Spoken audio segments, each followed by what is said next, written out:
Hello and welcome to the MinnMax Show, a good place to forget bad things. I'm Ben Hansen, joined by Jeff Markufava. Hey! And Kyle Hilliard.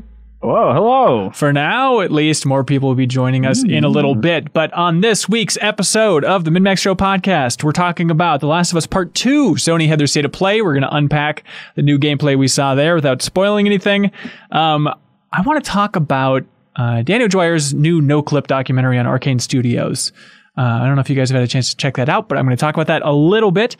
Mortal Kombat 11 Aftermath, Maneater, we have to talk about then. We're going to bring in some fun guests to talk about Monster Train, a new deck-building roguelike that apparently is quite good. And then Minecraft Dungeons, and then back half of the show, we have some great community questions that we'll pull from. So we just got done watching The Last of Us Part 2 gameplay for Sony's State of Play. What was the big takeaway? What is it like to soak in that world for 30 minutes before we soak in it for 30 hours? Who knows how long this thing is? They say it's their biggest game yet. I think... No, you go, Jeff. You go first. Perfect. I think my biggest takeaway was just being reminded that, oh yeah, Naughty Dog makes exceptional games and I'm actually really going to like this. Really? Okay. It's just because I haven't been psyched about... You know, I haven't watched much of the trailers and things like that. I haven't really enjoyed a lot of the discourse that's been going around about the game, and there's been a lot of controversies and things like that. Yeah. And so I've been mostly just checked out at this point. But actually watching this reminds me that they're really great with characters and interactions between characters and building these amazing environments. And it also reminded me that I really loved the gameplay of the first one. Oh, interesting. Yeah. I mean, it is easy to get swept away thinking about the story for so many years and, you know, trying to avoid spoilers. And then it's just that moment of like seeing, what was it, 6 to 8 minutes of extended gameplay at the end of the state of play. And it's like, oh, that's right. This is how I'm actually going to be navigating this world, one room at a time, slitting throats, taking care of business. It is just like that feeling of being lowered back into that world of, oh, yeah, I keep forgetting how intense this is going to be. You know, the violence, yes. Writing, yes. Drama, yes. Just the overall tone and just like the amount of fear involved. You know, you keep forgetting the survival horror roots of Last of Us and then them showing the stalkers, the runners, everything in Last of Us Part 2. It's like, oh, that's right. This game is going to scare the pants off me. That's right. I don't know. Kyle, you excited for this thing? Yeah, I mean, I think one thing that weirdly stood out to me was seeing the clickers, you know, seeing the monsters and that kind of thing. Because up to this point, I've almost forgotten that that's a part of that world just in their coverage because they're so focused on, you know, the human characters and the human factions that Ellie is fighting. Like, I think this is the first time we saw her fight a monster. No. That's in trailers for sure. But it's just one of those things that I feel like I'd almost forgotten about that's a big part of that world, you know? Yeah, exactly. So. We're gonna have to deal with all this stuff. Also, they showed off, I believe for the first time that I've seen anyway, is rope swinging. Like taking some lessons from Uncharted 4, which is strange. You know, they've been talking about her being more maneuverable with jumping, more agile. But then even seeing her in combat and seeing her dodging and counterattacking, it's like, oh, okay. The combat seems like it's going to be more detailed for the melee than I was anticipating going into this thing. Yeah. No more just jamming square to punch as much as possible in a Naughty Dog game. We'll see. Maybe it still will be that. But Right. And the gameplay they showed off has her swimming as well. She learned to swim. Good for her. Way to go. I wonder how much is going to involve the water, because they also show the boat. And so like if you're around the Seattle area, I wonder if that's going to be a significant portion of the game is just navigating these waterways, which is going to be really strange. Yeah. They played God of War and we're like, yes, good. What do you guys think? What do you guys think the odds are that we'll have water enemies to contend with? Well, they teased that they haven't shown the most lethal enemy that you're going to be fighting in the game. I bet 0. Really? I think one could pop up while you're in your boat, right? And then you have to like hold an overhead harpoon, maybe, and like throw it at it. And maybe you just have infinite harpoons for some reason. Just pulling more from Resident Evil 4. Yeah, I guess that would make sense. But I don't know. I'd be surprised, I guess, if it's like, the clickers have adapted another agile swimmers in the water. I mean, I guess that would be interesting to see, but I don't know. I wouldn't think so. So they emphasized in the state of play that it's like a whole range of environments. We have snowy Wyoming all the way to the Pacific Northwest here around Seattle. And I'm not going to look at comments because spoilers are fast and loose, but it's like, I wonder if that's it. I wonder how much they're saving, if they're saving entire environments. But that was a big takeaway from the state of play as well, was just, it was nice that they could show more without at least what I thought were any big spoilers in there. You know, it's more of just showing off the combat, upgrading, stuff like that, in environments that are roughly equivalent to what you've seen before of kind of that rainy, foggy Seattle. I mean, I gotta say though, one thing in terms of something that feels like a spoiler, but is probably just going to be such a minuscule part of the larger game that I shouldn't read too much into it. But even just hearing Joel acknowledge his decision from the end of the first game, right? It was like, oh, okay, we're going to get into that. All right, I really didn't know if that was just going to be this quiet thing that they just never brought up. That was like their secret, or And that would like out of the gate was like, okay, all right, let's see what happens there, And it could still be a kind of unspoken tension between them, right? Because that could just be what they were showing there in that video. That could be the very beginning of the game, doing a brief bit of recap, which is probably the safest bet for what that actually is in the game. I mean, they specifically said Ellie lives on her own now. So I wonder if your interactions with Joel are very limited and he's just this person that you don't want to talk to, Right. Well, he seems to encounter her in the Seattle area. It seems like when they have met in the trailers. So then if you're starting in Wyoming and then this traumatic event happens, there's a lot of confusing things to try and unpack here, unless you just Google it, which we hope that you don't do, because we're probably going to be covering Last of Us Part 2 in a big way in the future. I know it feels a little silly to even be like, well, I wonder if this is going to happen, because it's like, I think maybe a lot of those answers are out there, but that's where I'm at. I haven't read any of that stuff. I don't want to see any of that stuff. So yeah, that's my sort of mindset going into this game. Right. I did have a moment. Obviously, beautiful game. Probably going to be one of the best looking games for the generation.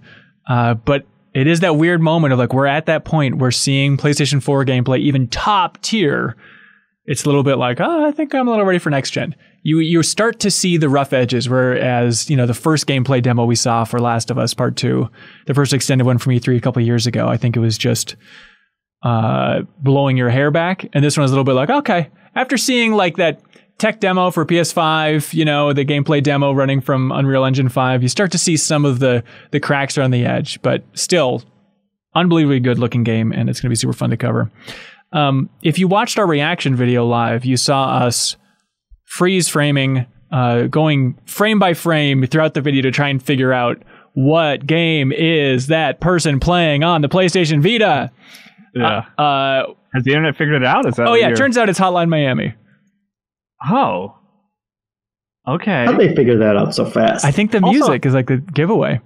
How did they download Hotline Miami? Because you can't buy that on a cartridge. Oh, maybe Limited Run did a thing. Extremely Limited Run. Maybe. That's so funny. That's weird. Is that a good thing? Because it made me laugh, and I was like, "Oh, that's fun." PlayStation Vita in there, but it's immediately distracting, right? Yeah, we did then spend 10 minutes talking about what game that was, and missing all the narration and everything else that was going on. I wonder. Okay, let's try and figure out this date. So, Hotline Miami released on the Vita. What 2012, 13, 12. Okay, that's where I played it predominantly. Was Vita. Well, so they could have downloaded it before the apocalypse.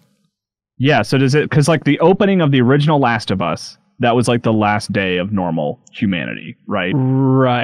Right. So that was what Hotline Miami came out a couple days before that on Vita. But did the Vita ever try and check in again if the games that you have downloaded on it, if you have the rights to play them? It's no, because you can't sign in on a different Vita, really. You know what I mean? Okay. You can't have multiple accounts on one Vita, so it doesn't really need to ping the internet to make sure you own anything. Or maybe it's just a reminder that Sony's all powerful, and in the future, you'll still be able to download your Vita games. You'll be able to play your Vita no matter what happens to the rest of society. You've got it covered. Yeah. That's the mark. That's what the advantage over Switch is.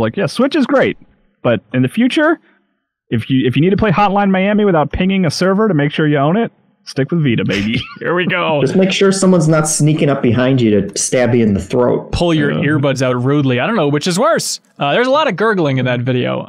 If anybody wants to make a gurgle montage of Last of Us Part 2, business is going to be a booming.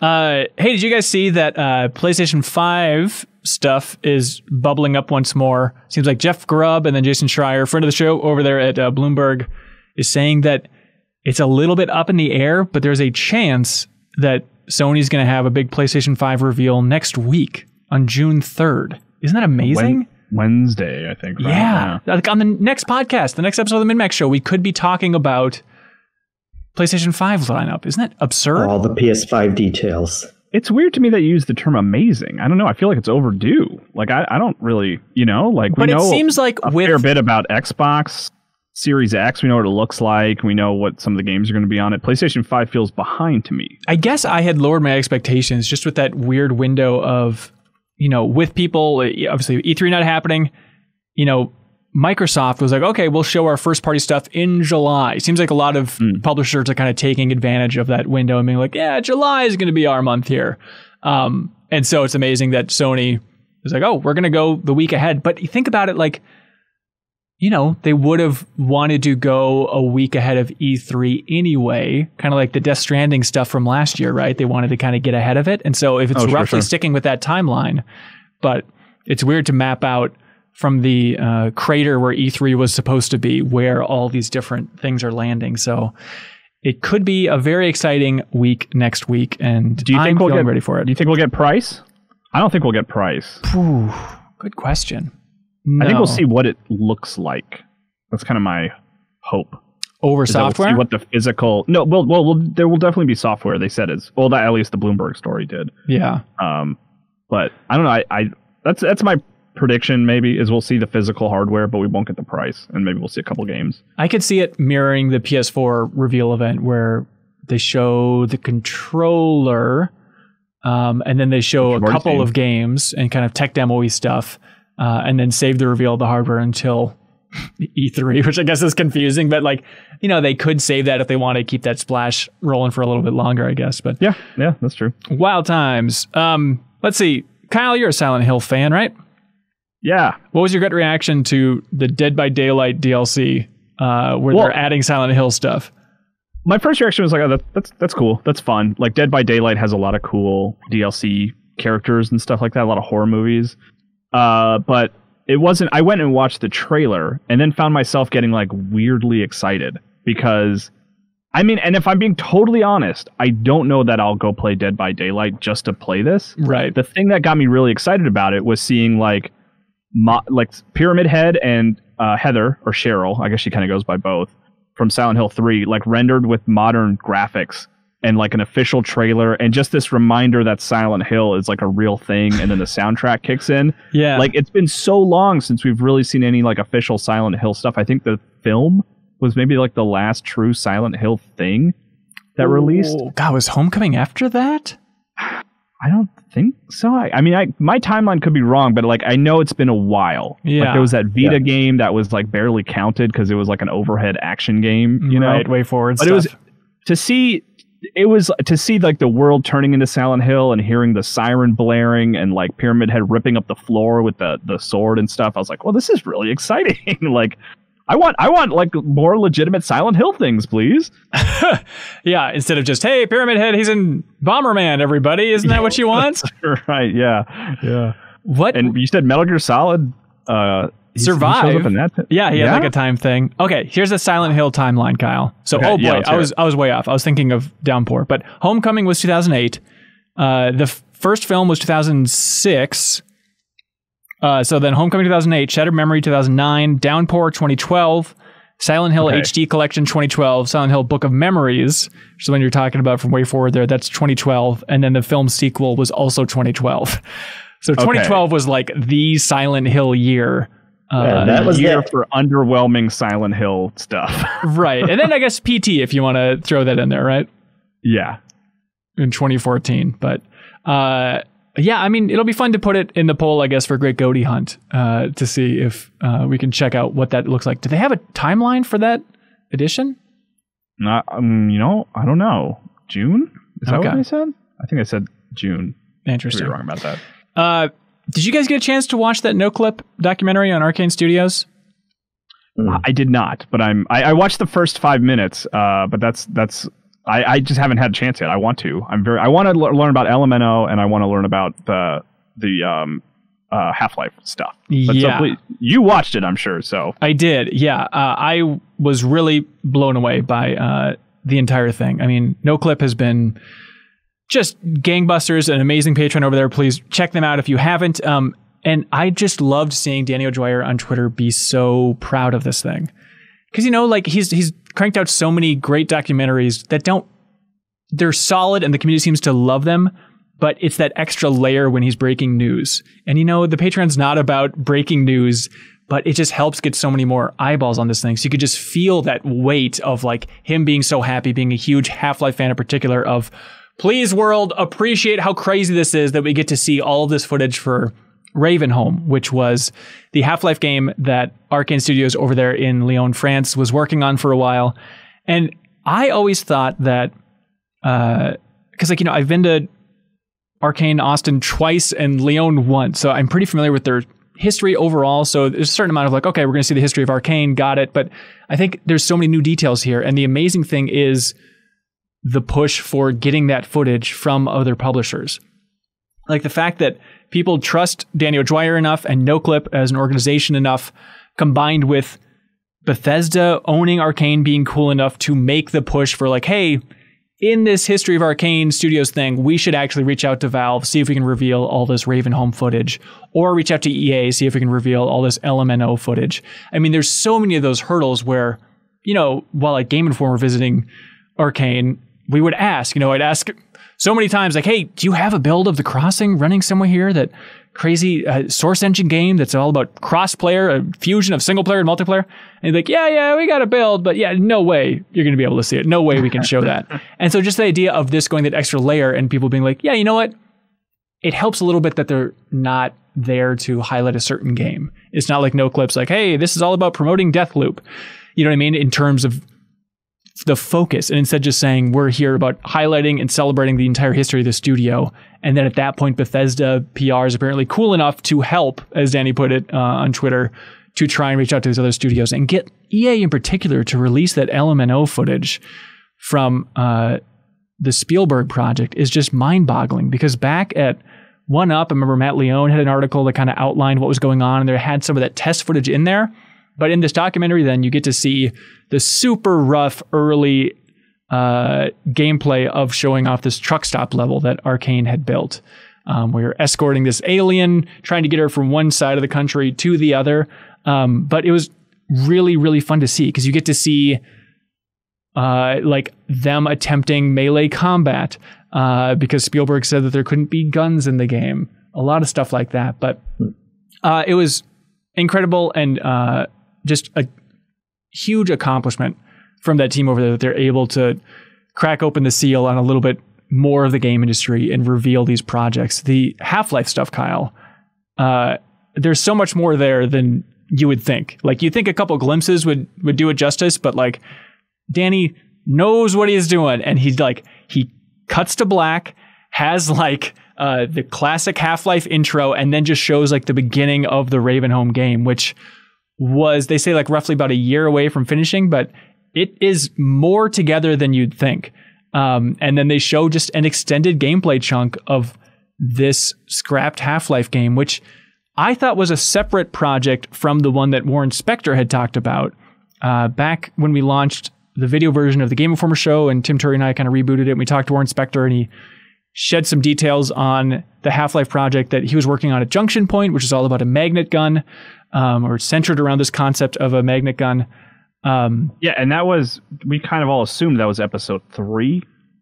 But that's not. He made it seem like it was just kind of a side episode. And then I always thought that Ravenholm was a separate thing. But then the way the story actually goes, apparently, according to the documentary, is that, once the Warren Spector project crashed, then they sent that build over to Arkane. Arkane kind of built upon that to create this Half-Life episode, which wasn't episode 4. It was just an episode, and however Valve wanted to label it, they would be cool with. But it was a lot of dealing with electricity. and creating like electromagnetic systems and networks to like connect different things. And it looked much more horror focused. There are monkeys running around attacking you and stuff like that. As a huge Half-Life fan, Kyle, I'd be very curious to see what you think about it. Yeah, I need to go watch it for sure. Yeah, it's super cool. Definitely give that a look and think about supporting NoClip over there, because if they're doing this, it's just I don't think people appreciate how tough it is to get a publisher to be cool and be transparent like that, especially when it comes to two or multiple different publishers having to communicate to let this footage be released. It's just a monumental achievement. And so please check that out. But also, Mortal Kombat 11 Aftermath came out on Tuesday, which is kind of the expansion to Mortal Kombat 11 that continues the story, adds RoboCop and a bunch of other characters. How much have you guys played of that thing? None so far. Great. Kyle? Well, I was going to let Jeff talk because you said you picked up the game and you played through the main story. So I got it yesterday and I wanted to play through the new stuff, but I hadn't played the original story. And I was like, well, it's not going to make any sense. So I've played through. I'm at the final chapter of the original story. That's and then I could amazing. Did you go in? Did you play 9 and 10? Nope. Oh my God. So it was very confusing what was going on. Yeah, I really loved taking a dive into that storyline last year before we did the Mortal Kombat 11 Game Informer cover story. It's a very fun universe to get to know, but there are a lot of details, and especially Mortal Kombat 10 just complicates things so much further. So how much are you able to retain, Jeff? I mean, what's your experience overall of that thing? Oh, man. It was pretty unintelligible, but I feel like as it went on, they did a good job of catching up a little bit. There are still just so many relationships between the characters that I have no idea what was going on. And multiple versions of those characters at this point. Yeah, it's just a mess. So once they introduce the time travel, it's like, okay, well, at least I know all of the original characters because I played, like the first 3 games. I think Mortal Kombat 3 was the last Mortal Kombat I played. Oh, wow. But so that was exciting to me to, see all of the original characters as I actually remember them. But then, it's self-contained enough, I guess. There were characters I didn't know. There were a lot of relationships going back and forth. I got the sense that Raiden and Liu Kang are always fighting for some reason. It's very important. Yeah. Yeah. But it was just fun to see, Scorpion and Sub-Zero are going to team up, and then Scorpion's fighting old Scorpion, and those kind of it's very kind of Marvel-esque in terms of having all of these amazing characters who should all probably have their own games, but they're all kind of forced into this one ridiculous story together. Yeah, it is just an ongoing comic book storyline that is just absurd. And that's the fun thing about Aftermath in general, is just returning to that storyline and continuing it, and returning to Mortal Kombat 11, which I enjoyed a lot when I played, in April of last year, but I never thought I would go back to it. And then going through this again, it's like, oh, that's right. This story is really fun, and the game is still fun, just blasting through the story mode, getting those big beats. It's so over the top. And so with Aftermath, what they've done, okay, light spoilers for Mortal Kombat 11, everybody. The ending of that game, which we talked about a little bit for our Moment of the Year awards at MinnMax here, but the ending of that game leaves things in a point where it's like, okay, we're ready to reset things. Like, we got a clean slate moving into the future. Basically, it ends with like, hey, we're going to press this button and reset the universe.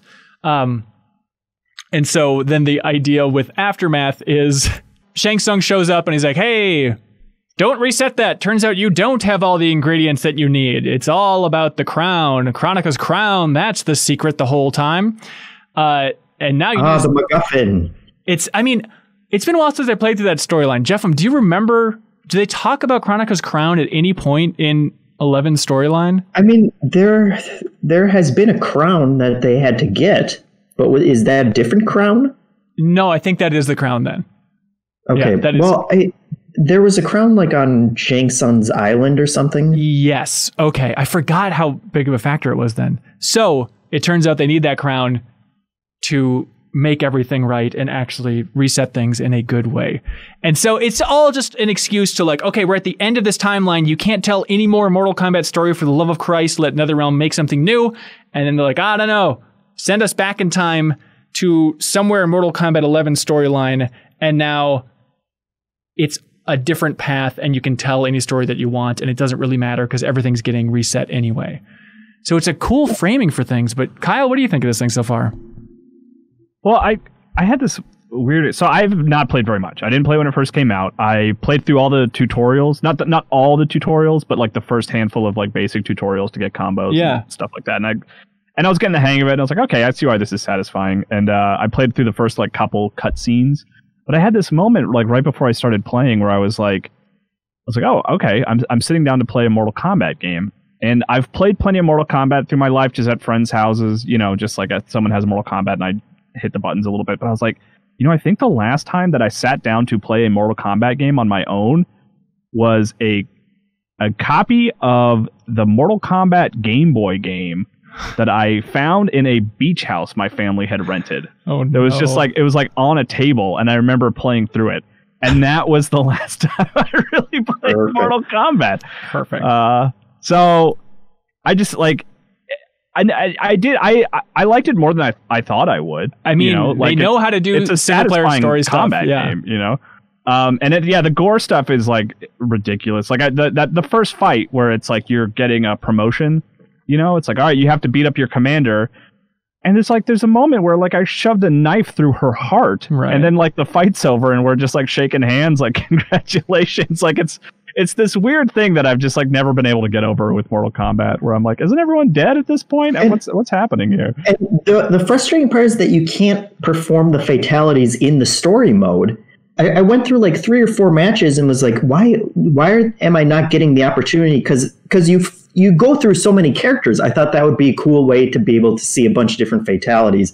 Then when I looked it up and said, oh no, you can't do fatalities in a story mode, that would make no sense. And it's like, well, meanwhile, I'm doing these fatality moves, because that's one of the things that you can trigger when your health is low. Yeah. And so like Scorpion's shoving knives in a person's eyes and then kicking them out their butthole and all these different things. It's like, storytelling. They're fine from that. Why can't just let me, rip out a guy's spine so I can see it? Yeah, it's absurd. The other thing, man, you got to give it up for those cutscenes. Like, they just look so good. Just like the facial animations are like stunning. Like, yeah. Really good. And so with Aftermath here, they added like 2 to 3 hours of story content, maybe more in the 3 range for me going through it. And it's fun. Like, it's just a lot of fan service for getting more face time for the old villains instead of like, Mortal Kombat 11 storylines all about, Kronika, so evil, what's she going to do? And all the other villains, because she's the new big bad, she has to be like, forget all those other guys. I'm the real bad one.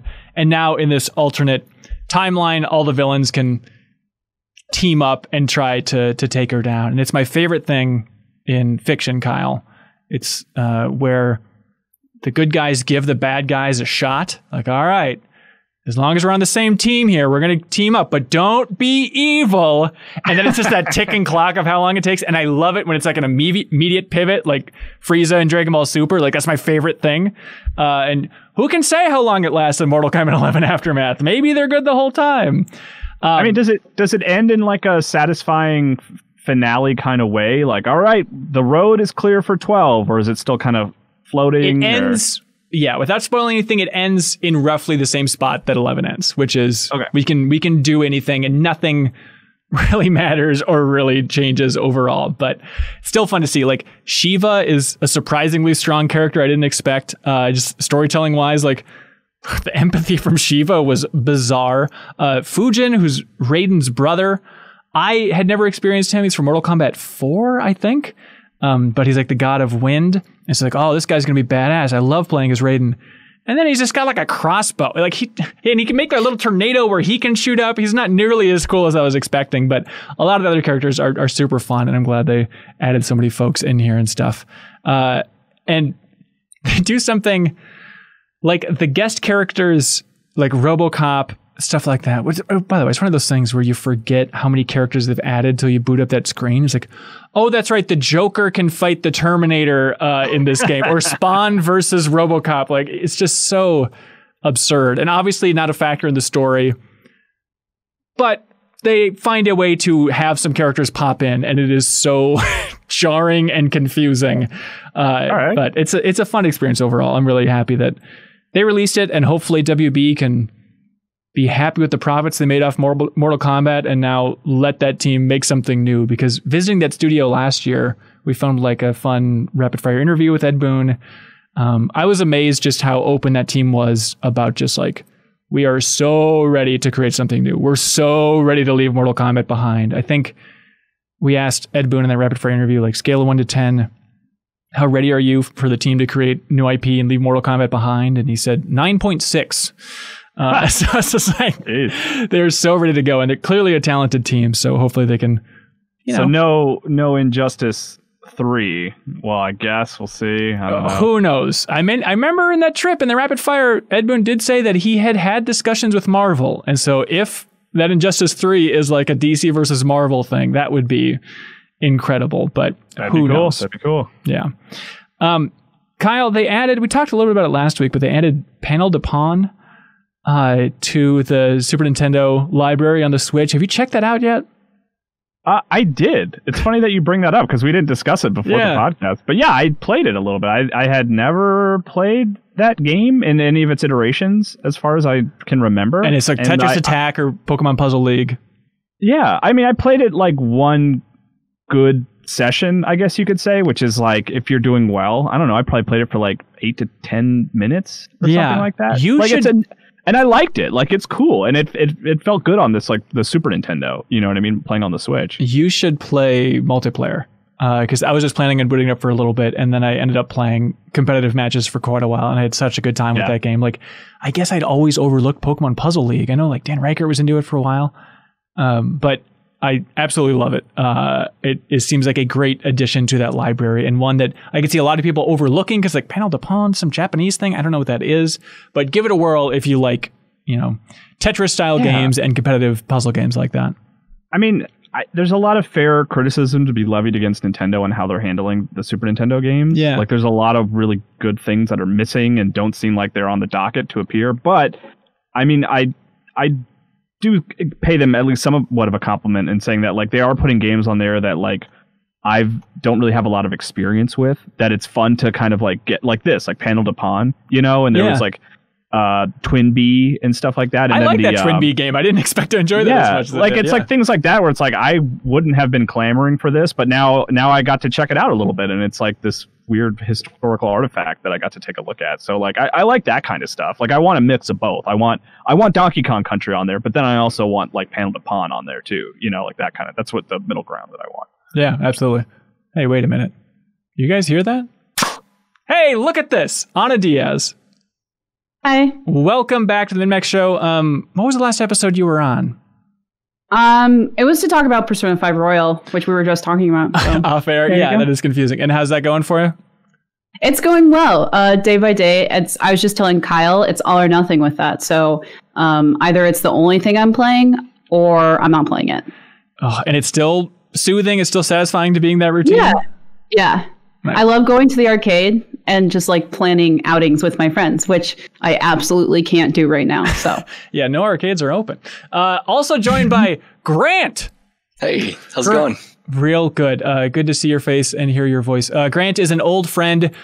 He is best known as the cook for MinnSnacks. He also gave up playing Dirge of Cerberus, if I recall, on our Let's Play on MinnMax's YouTube channel. That was due to a global pandemic. That wasn't by choice. Excuses. He made me pick up the reins and really bring it on home. And then also from the deepest dive on Final Fantasy VII Remake, of course, which you can find on our YouTube channel as well. We're all here to talk about Monster Train, which is a sentence that I didn't think we'd be saying a couple weeks ago. But this is a deck building roguelike that released on Steam last week. And it seems like everybody in the world who loves Slay the Spire, a flare went up for them. And they said, what's this? A new game that's like Slay the Spire? It has nothing to do with Dinosaur Train or everything to do with Dinosaur Train? Also, no relation to Yeti Train. What is Dinosaur Train? It's an animated television show from the creator of Hey Arnold. Sorry. And don't you forget it. So this is Monster Train.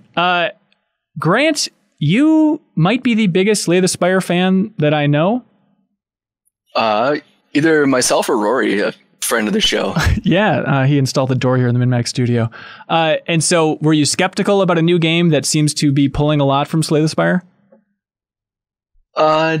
Slightly. but I think after probably a couple plays through, they did enough to set themselves apart where this is their own spin on it.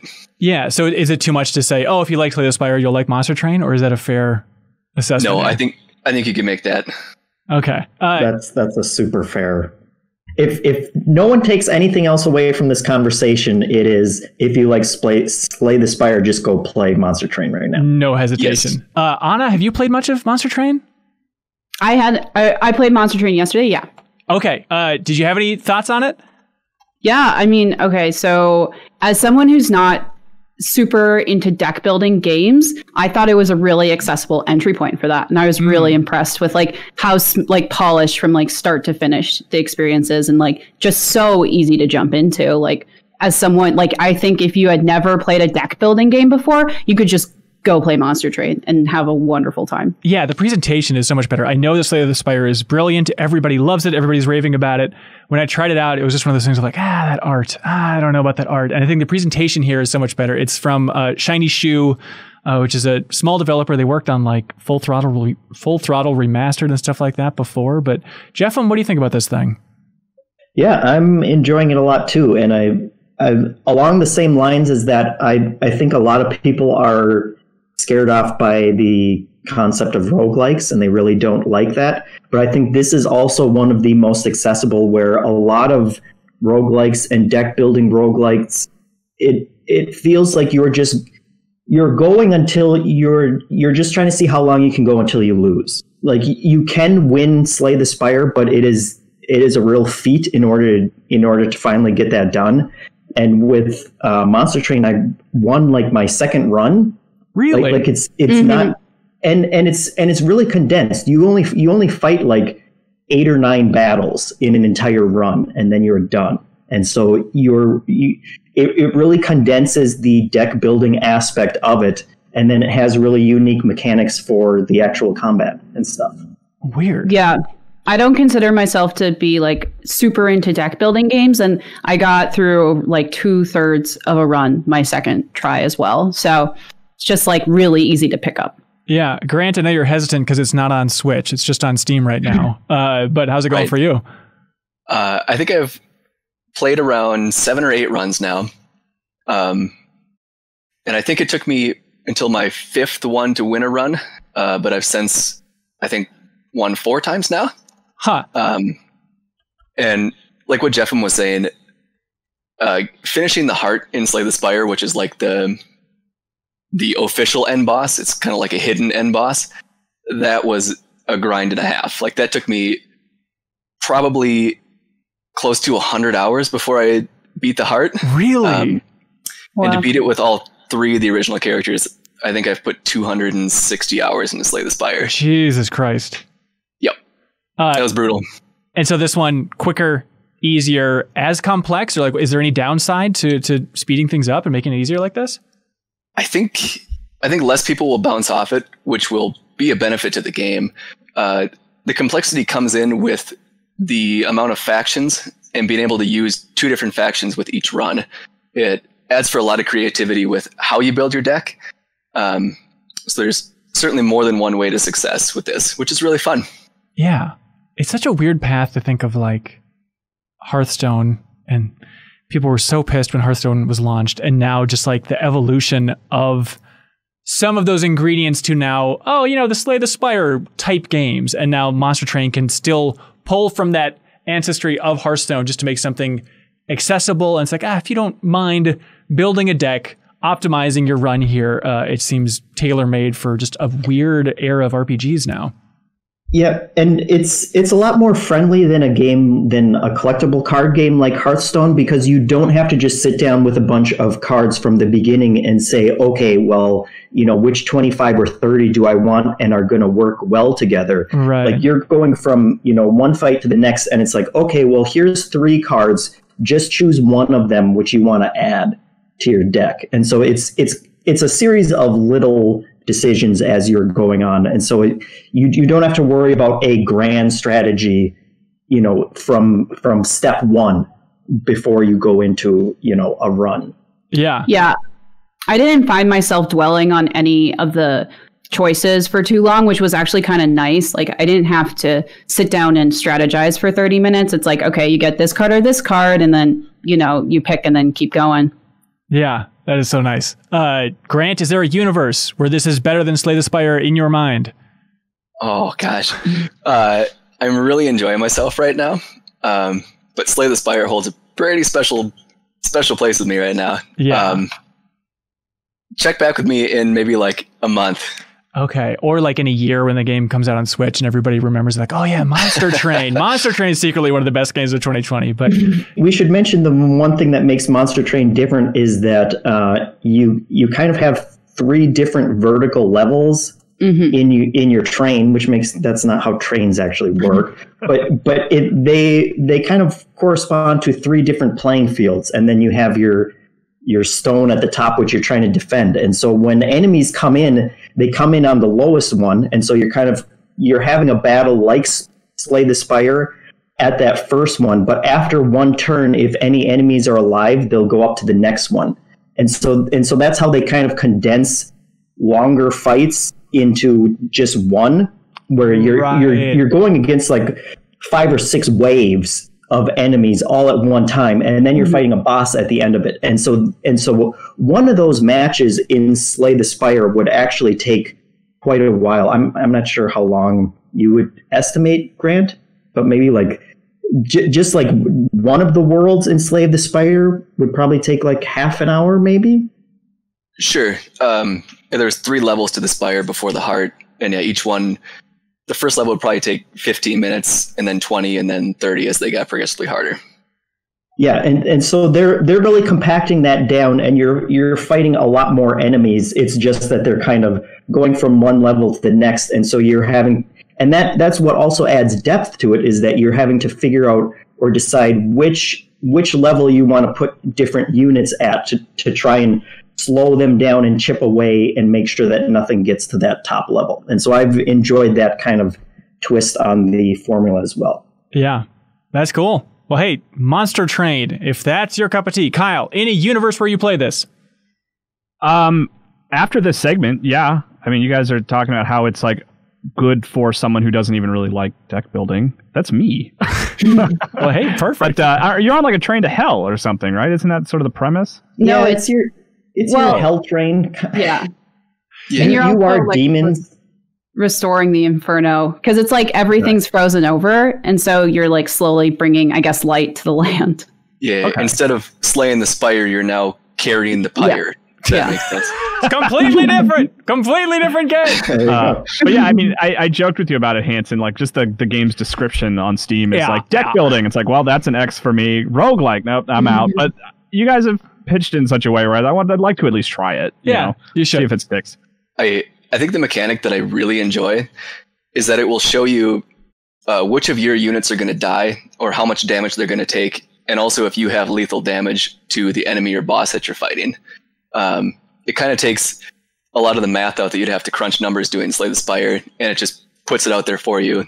Like, if the boss has 500 health, you'll know that you're going to do 300 on this floor, and you can kind of strategize for the floors above if you have enough to finish it off as it rises up. That's really cool. Yeah, kind of like a Into the Breach level transparency. It's like, here's the numbers, here's exactly how this is going to go down. Sure. That sounds really nice. Grant, anything else you want to get off your chest? No, I'm good. You sure? Warzone, the new season, looking forward to it? If they add duos, I'll be looking forward to it, yeah. But that's rumored heavily, right? If they don't put it in, people are going to riot at this point. I don't know what they're doing. Yeah, it's absurd. If nobody has ever seen Grant play Warzone, you haven't seen the second coming of Christ, actually.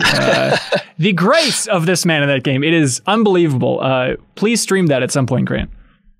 I'm not streamer level. Those dudes that's a different tier, man. You are damn close. You are damn close to being up there. Compared to us, you saw me play for the Great Goaty Hunt. You saw how that went. Oh, I turned that off. I'm sorry. Very fair. Grant, you want to clap out? Sure thing. Bye. Finally, Grant's gone. I probably should have told him this when he was on, but the number of people that have reached out and said, like, oh, you got to get Grant and Ronnie, the guys from the Deepest Dive, Final Season Remake, you should have them on more. That's very sweet. Nice. So Grant was busy, so sorry to push him off the show immediately after inviting him on. But yes, that'd be fun if they... Don't apologize to us. Apologize to him. I might in person. Anna, thank you for being here.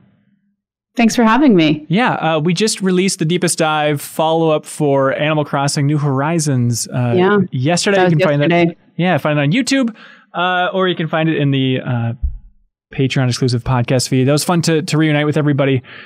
I was amazed with the community's general consensus being like, I'm a little bit cooler on the game than I expected at 10 weeks in, despite they all said like I'm at about 200 hours in the game. It's really confusing, Jeff. Do you think there's any world where you'd buy a Switch and then play Animal Crossing? Maybe. If I bought a Switch, I think I would check out Animal Crossing, yes. Okay. But by then it would be too late. No one would be playing, and it would just be like real life. Yeah, you would... just a ghost town. You'd check out our islands and be horrified. We were... Just skeletons on every island that I visit. Yeah, it's an actual haunted house. Yeah, I wrote Roanoke on my house. I don't know what I was going for there. But anyways, Anna, it's nice to have you on. It would be nice to have you on more stuff in the future, yes? Yeah, I would love that. I like talking about games. Great, and we do think that's happening. I don't know what to call you at this point, Anna. Do you have a preference for a title? Contributor, is that fair? Yeah.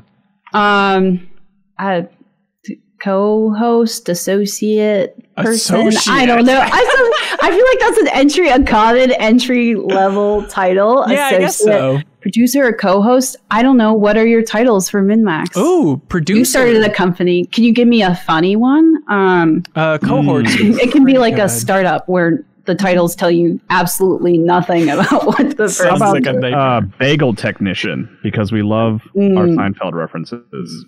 Wait, is that a Seinfeld thing? Bagel technician? Yeah, I don't remember this. Yeah, that's on Cosmo Kramer's business card. Oh, is that right? At Game Informer, our graphic designer Lele would make our business cards for us, and every time we got a new batch of business cards, I would struggle violently and be like, "Should I put Bagel Technician on there?" Because no one will stop me. I can just put it on there. No one will stop. But then I might look like a fool handing it to like a Microsoft VP. So maybe I should put it on there. But someone might get it. Someone might be a big Seinfeld fan and they'll get it.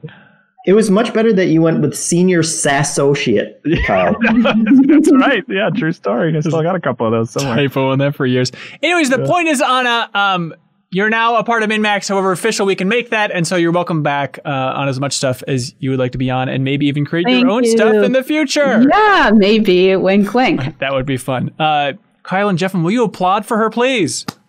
Yay! You like a little Animal Crossing villager. But we should talk about Minecraft Dungeons, which came out on Tuesday. I got a chance to play a decent amount of it. Anna, I know you've been playing. Has anybody else checked out Minecraft Dungeons? Great. I have. Did you play it with your daughter, Kyle? Of course. Is there another way to play it? Okay, fantastic. I would love to know that perspective. Yeah. High level stuff. It is Minecraft's take on Diablo, a very simplified version of it. Even like the map overlay, it is just Diablo is all hell, but I've really been enjoying it. Anna, where are you standing with this thing? I'm really lucky because one of my other friends got a code who's in games media, so we've been playing it together, and it's just been such a joy. Like we've played it every night since we've gotten the code. Yeah. Oh, wow.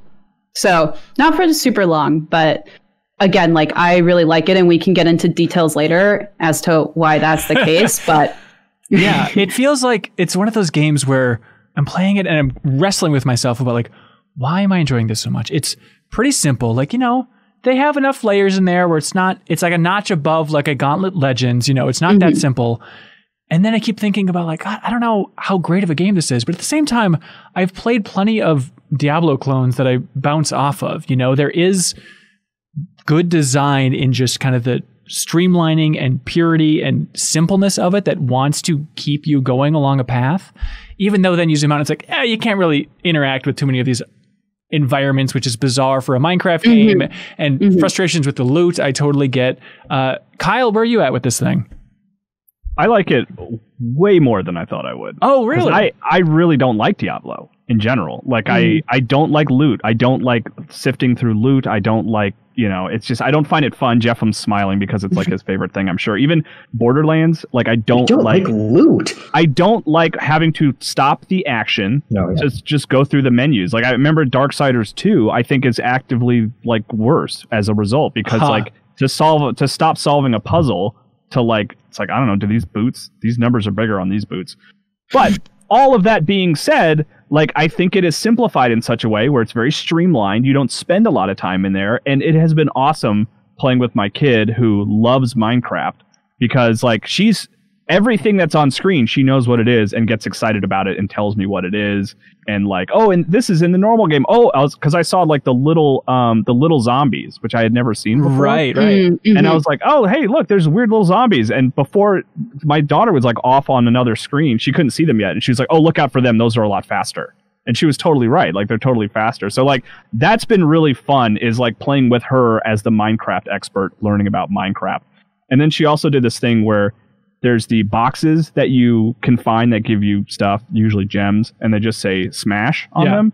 And my kid just calls them, oh, I found a smash. That's just what she calls them, which is just like, oh, there's a smash over here. So like I kind of went in with low expectations and like can't wait to play more with her. Like really, really enjoying it a lot. Is she confused about the world? No, is she confused about just like how different it is from Minecraft? Just that idea of like, oh, it's Minecraft, but when a creeper explodes, there's no indent. Like it's just weird to have like a new set of rules for what Minecraft is, and everything's so static and locked down in this environment. Yeah, I don't think it's really confused her because I think she pretty quickly figured out it's like, oh, I'm not building and creating. This is just running around. Like she was kind of on board with the story, which is light. But just like there's the illager that like went evil. Like she was sort of embraced that and was like, oh, interesting. I want to see more about that. So really? Yeah. Wow. That's awesome. I don't know, man. I don't know what to tell you. Yeah. It's no daughter story, but like I played a lot of Minecraft Dungeons by myself and enjoyed it. Definitely was one of those things like, I know this would be so much better with another person. It totally was. And like I went back with Captain Stubbs 1 from the community. I played some base Minecraft with him on PS4, and then I got the itch to play Minecraft again, so I tried to get my girlfriend to play Minecraft on Wii U with me, and it was a challenge, like the classic two-stick things, like, this is jarring and weird, but then Minecraft Dungeons, like, okay, lockdown perspective, got it, she doesn't play a lot of games, immediately gets it, and like the upgrade path is clear and in front of you, and so it is brilliantly accessible, even compared to something as basic as Minecraft, for how accessible that has been, I mean, it's funny because like when they announced it, when they've showed it, like every time I see it, I'm like, this is what they want to do with the Minecraft spinoff? This seems like such a weird fit. Why are they doing this? And it was like 10 minutes with Minecraft Dungeons actively playing it. And I was like, oh, okay, this totally makes sense. I totally understand this 100% why they went in this direction. It totally works, Yeah. Well, and I think that Minecraft Dungeons is actually bringing a lot of charm to like the Minecraft franchise. Like this game is just like it's oozing like with this sense of humor even. Like the whole thing that the characters are called illagers, not villagers, or that the orb you protect is technically a cube. Like honestly, that I find that to be hilarious and cute, and like that childlike approach, like bringing that through the writing has like really worked for me. Yeah. I guess just, I mean, if you haven't played the Telltale stuff in particular, it's nice to have just some framework of narrative for Minecraft here overall. Yeah. It's a very good podcast game if you want to play it solo, but obviously the secret is playing with friends, online stuff. They don't have crossplay yet. They're going to be adding that in the future, but I was a little bummed out that you couldn't like share items with other people. Yeah, you can't drop stuff. Yeah, that seems insane. Like I was building up all these awesome pieces of equipment ready to go, and then other player drops in. It's like, I guess let's just go make some runs, and then it kind of, I believe, averages out like the difficulty to try and make it suitable. But that's the weird thing. What do you guys think about progression in this game so far?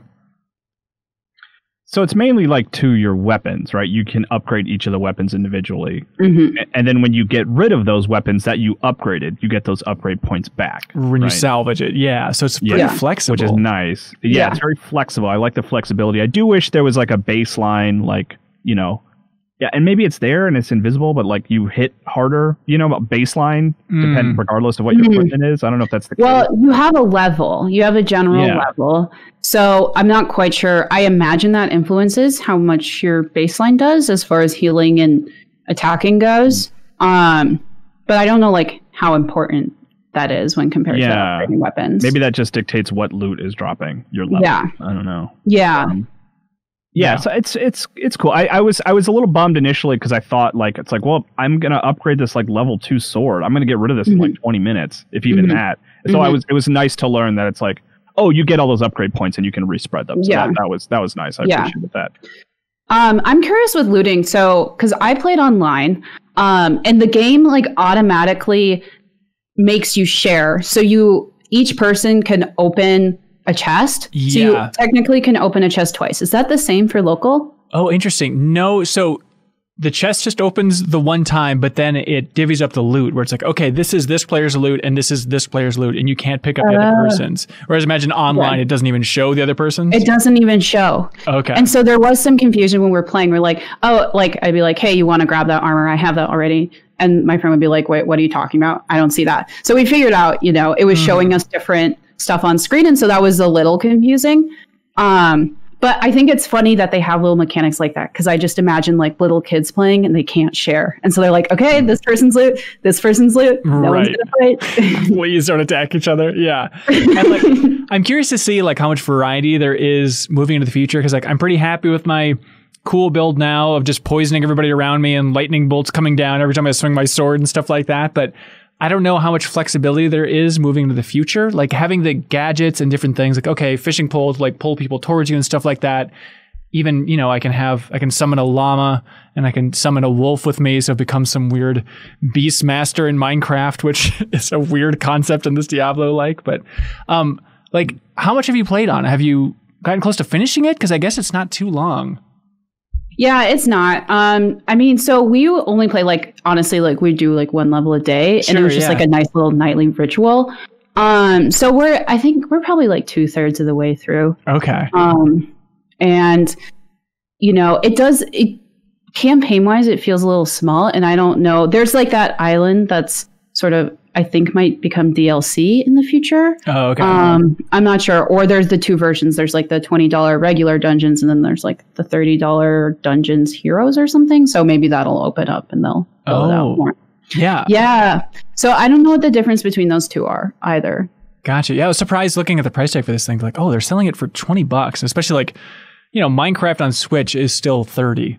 Mm-hmm. And so it's definitely a discount game, but it's one of those games where that's because no one has checked up on the Wii U shop. It's like, oh wait, this thing's not supposed to cost this much. Yeah, but on Switch, Minecraft is still full price. Yeah, even on Switch, it's all over the place. But it's definitely one of those games where, as I was playing it, I took a note where I said this is going to be my favorite 7 out of 10 this year. It's just it's not amazing, but it's just this solid, simple little experience that I've been enjoying to a surprising extent. And then I saw Jeff Cork put up his Game Informer review and gave it a 7. I'm like, okay, good. I'm glad that that's roughly the correct read, or that people are roughly on the same page of what this thing is. But, obviously on Game Pass and stuff like that, I think a lot of people will be dabbling with it. So let us know what you think. Jeff, when we got to play Maneater for the Great Goaty Hunt stream, the Shark RPG, which has caught the world by storm. Since people are really enjoying this thing. We only played about an hour or so, but it is one of those things of, it feels like a joke. It feels like it's going to be kind of a goat simulator style thing. And it's oh, surprisingly well made. Way to go, team. Yeah. And quite a few defenders of it in our chat too. Yeah. Who were saying that they were much farther into it and they were really enjoying the progression and everything. So. Yeah, that it's a little bit shorter than you'd expect overall, but I know DeFeo was a big fan in the chat and stuff like that. But it's a weird feeling to have a weird follow-up to Jaws Unleashed. There haven't been that many shark games out there. Somebody brought up Depth on Steam, which is that asymmetrical game, which is pretty cool. But just to have an open world take where you're leveling up your shark and it's growing along the way, starting as a baby shark is such a smart idea just for adding a new layer of progression to the thing. But Kyle, have you been playing this too? Yeah. So I didn't see how far you guys got in the stream. You're Baby Shark. We're Teenage Shark, please. You're a Teenage Shark, okay. And you're in the swampy crocodile-infested area, right? Yeah. I mean, the thing about it for me was like, I remember seeing the trailer during the E3 PC gaming show, and sort of like, I bet this game is really fun for like 20 minutes, was like sort of my assumption about the game. Like, I thought it would be kind of arcadey and like, easy to dismiss after a few minutes, but like, I was surprised that there is actually like a genuine RPG ramp to it that made me want to keep going. And like, as you get stronger, there are like these grates that you can rip apart and explore even further. So the world kind of opens up as you get stronger and stronger. So like, I got into it. Like I probably played about 2 hours. Okay. And actually, and you saying that you've heard that it's not super long actually makes me like really eager to go back and keep playing and maybe finish it. Like the thing that really got me was the fact that there is a progression ramp and you are growing, and like there is a reason to just eat everything in sight. And it is a little bit Evo Search for Eden on the Super Nintendo, where it's like, okay, you're choosing your upgrades for this animal, which is a very weird concept. Also, if you just enjoy like laughing while you watch a shark eat a bunch of people, this game is for you. You can see Dan Reichert on his Twitch channel losing his mind for hours straight at the idea of eating this thing. This seems like a Dan Reichert game. Like all the way. According to How Long to Beat, it is 8 hours, Kyle. Okay, that's all right. Yeah, I could do that. There you go. That's doable. Some time for that. Also this week, I wanted to mention that Xenoblade Chronicles, the remastered definitive edition, is coming out on Switch on Friday, which was one of my favorite Wii games. And it's gotten a couple chances at the bat with the 3DS version as well. But it's going to be super exciting. Like, it's going to be the best JRPG on the Switch when it releases, right? Unless I'm forgetting something. Dragon Quest XI? I love Dragon Quest XI, but yeah, I would put Xenoblade above that for sure. Yeah. Do you think you'll replay it? So I hear that the epilogue you can jump right to, and it's like 12 hours long, and I'd like to see that stuff, but I don't know if it's worth paying full price just for that 12-hour epilogue. I don't know. Probably not, because it is so massive. Like, that was definitely one of the games that I loved playing on Switch, but by the time I beat it at like 108 hours or something, it was like, oh, thank God. Okay, it's been a great journey, but it is time to put this one to bed. So I think it's an incredible game, and I hope people check it out. Like, the music alone, Mitsuda did some of the soundtrack from Chrono Trigger fame. So are you going to check it out, Anna? Have you been curious about that thing? Yeah, I have. I mean, mainly because I saw sort of an aggregation of the reviews today, and they were all like they were raving. And so I'm like, okay. But also it's like Persona, Final Fantasy VII Remake, Xenoblade. Like, it's a lot. I need to put a stop on the 100-hour JRPGs somewhere. And so I'll probably take a look when it comes out. Yeah, it'll be around for a while. Maybe, know, when games dry up after Last of Us launches. Yeah. In theory, if they do, then it might be a good time to go back to some of these things. But so with this version, they like apparently streamlined the quest system, made it easier to navigate what you're doing and where you're supposed to be going, give you some more direction and stuff like that, and have like new orchestrated versions of the soundtrack. So apparently they streamlined some things, and it seems very exciting. We talked about on Monday, we talked about how it'd be fun to introduce more segments into the podcast. Yes, Kyle? Yes, we did talk about this. Okay. And then we're still a little bit up in the air on the name, but the vibe that I was hoping for is it'd be fun just to have an avenue for people in the community to submit suggestions for just like things that are overlooked in the game industry. You know, it could be anything. It could be, a strong community subreddit or a patch or a developer's live streams, anything like that. And so we asked for it over at patreon.com/MinnMax2Ns, and a bunch of people sent in some really wonderful suggestions. Hopefully we can get to some in the future in addition to other ones that people will submit in the future. But Max Stewart wrote in here with an interesting one. So Max writes in and says, all right, I've got something overlooked in the game industry. What the hell is going on over at Asobo, which is a developer over in France? They went from making weird licensed Disney games like WALL-E, Ratatouille, and Up, and eventually Connect Disneyland and Disney Rush. I think they co-developed that with Frontier, along with Zoo Tycoon and stuff like that. So Max says, before too long, Asobo was a core Microsoft support studio doing some HoloLens stuff, most notably Young Conquer, supporting Quantum Break and being one of the many studios that was working on Recore. So what's the future look like for this studio? Well, after doing support on The Crew 2 in 2019, they released the critical darling A Plague Tale: Innocence. All right, so they're doing the Ninja Theory thing, run support for major studios to fund a personal passion project, which ends up being one of the best games of the year. But the weird thing is, whilst they were finishing A Plague Tale, they were also working for Microsoft on Microsoft Flight Sim, which is coming out later this year, but Microsoft still hasn't bought them. When Flight Sim was first announced, it was hidden that Asobo was even working on it, and it wasn't revealed until a few months later. Asobo is one of the weirdest dark horses in the game industry that seemingly came out of nowhere last year. So remember to keep an eye out for Asobo, whether it be for a future acquisition or future games, because it seems like they're finally out of that third-party support hell, and they don't plan on going back. This is one of those studios where it's like, yeah, Asobo, I guess the name's vaguely familiar. Okay, but don't get confused with Asobi, which is the name of the team that made, what is the wonderful VR platformer, Kyle? Oh, the Astrobot. You put me on the spot. Oh, Astrobot. Okay. Yes, yes. So that team is Asobi. This is Asobo, and that's a Japanese team. This is a French team. But I mean, we should know because BeatenDownBrian was screaming about Plague Tale: Innocence for so long, but they do have just a weird studio history where they've been in that classic vein of just that hustling indie development studio of like 140 people, according to Wikipedia at least, and then they finally get a big shot at a big original property, and it was Plague Tale last year. But Kyle, did you look into Asobo? Yeah, I mean, the thing for me that really stood out and sent me down the rabbit hole was seeing on their list of games they've developed was Young Conquer for the HoloLens. Which is so I weird. Still am not fully clear on how to play this game necessarily, but it's a platformer that uses HoloLens, and it stars Conquer of Conquer Bad Fur Day fame, right? And it's like a platformer that you play with your furniture in your house, and Conquer looks really weird, horrific, I would say, yeah.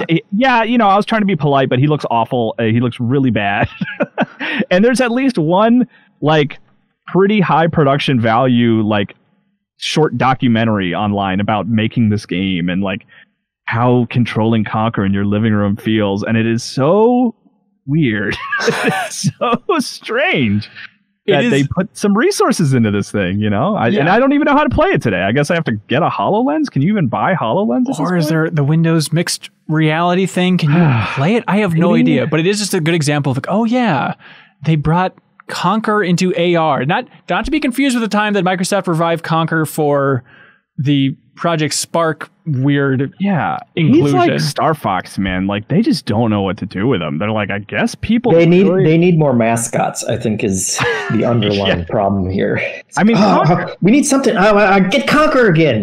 Yeah, we don't have to pay for him, right? It's just a red squirrel with a jacket. But they just they don't know what to do with them. It's so I don't know. Here, you can use them. It's very strange. Yeah. But then Asobo in general, it's they feel like in the same ballpark as 4J.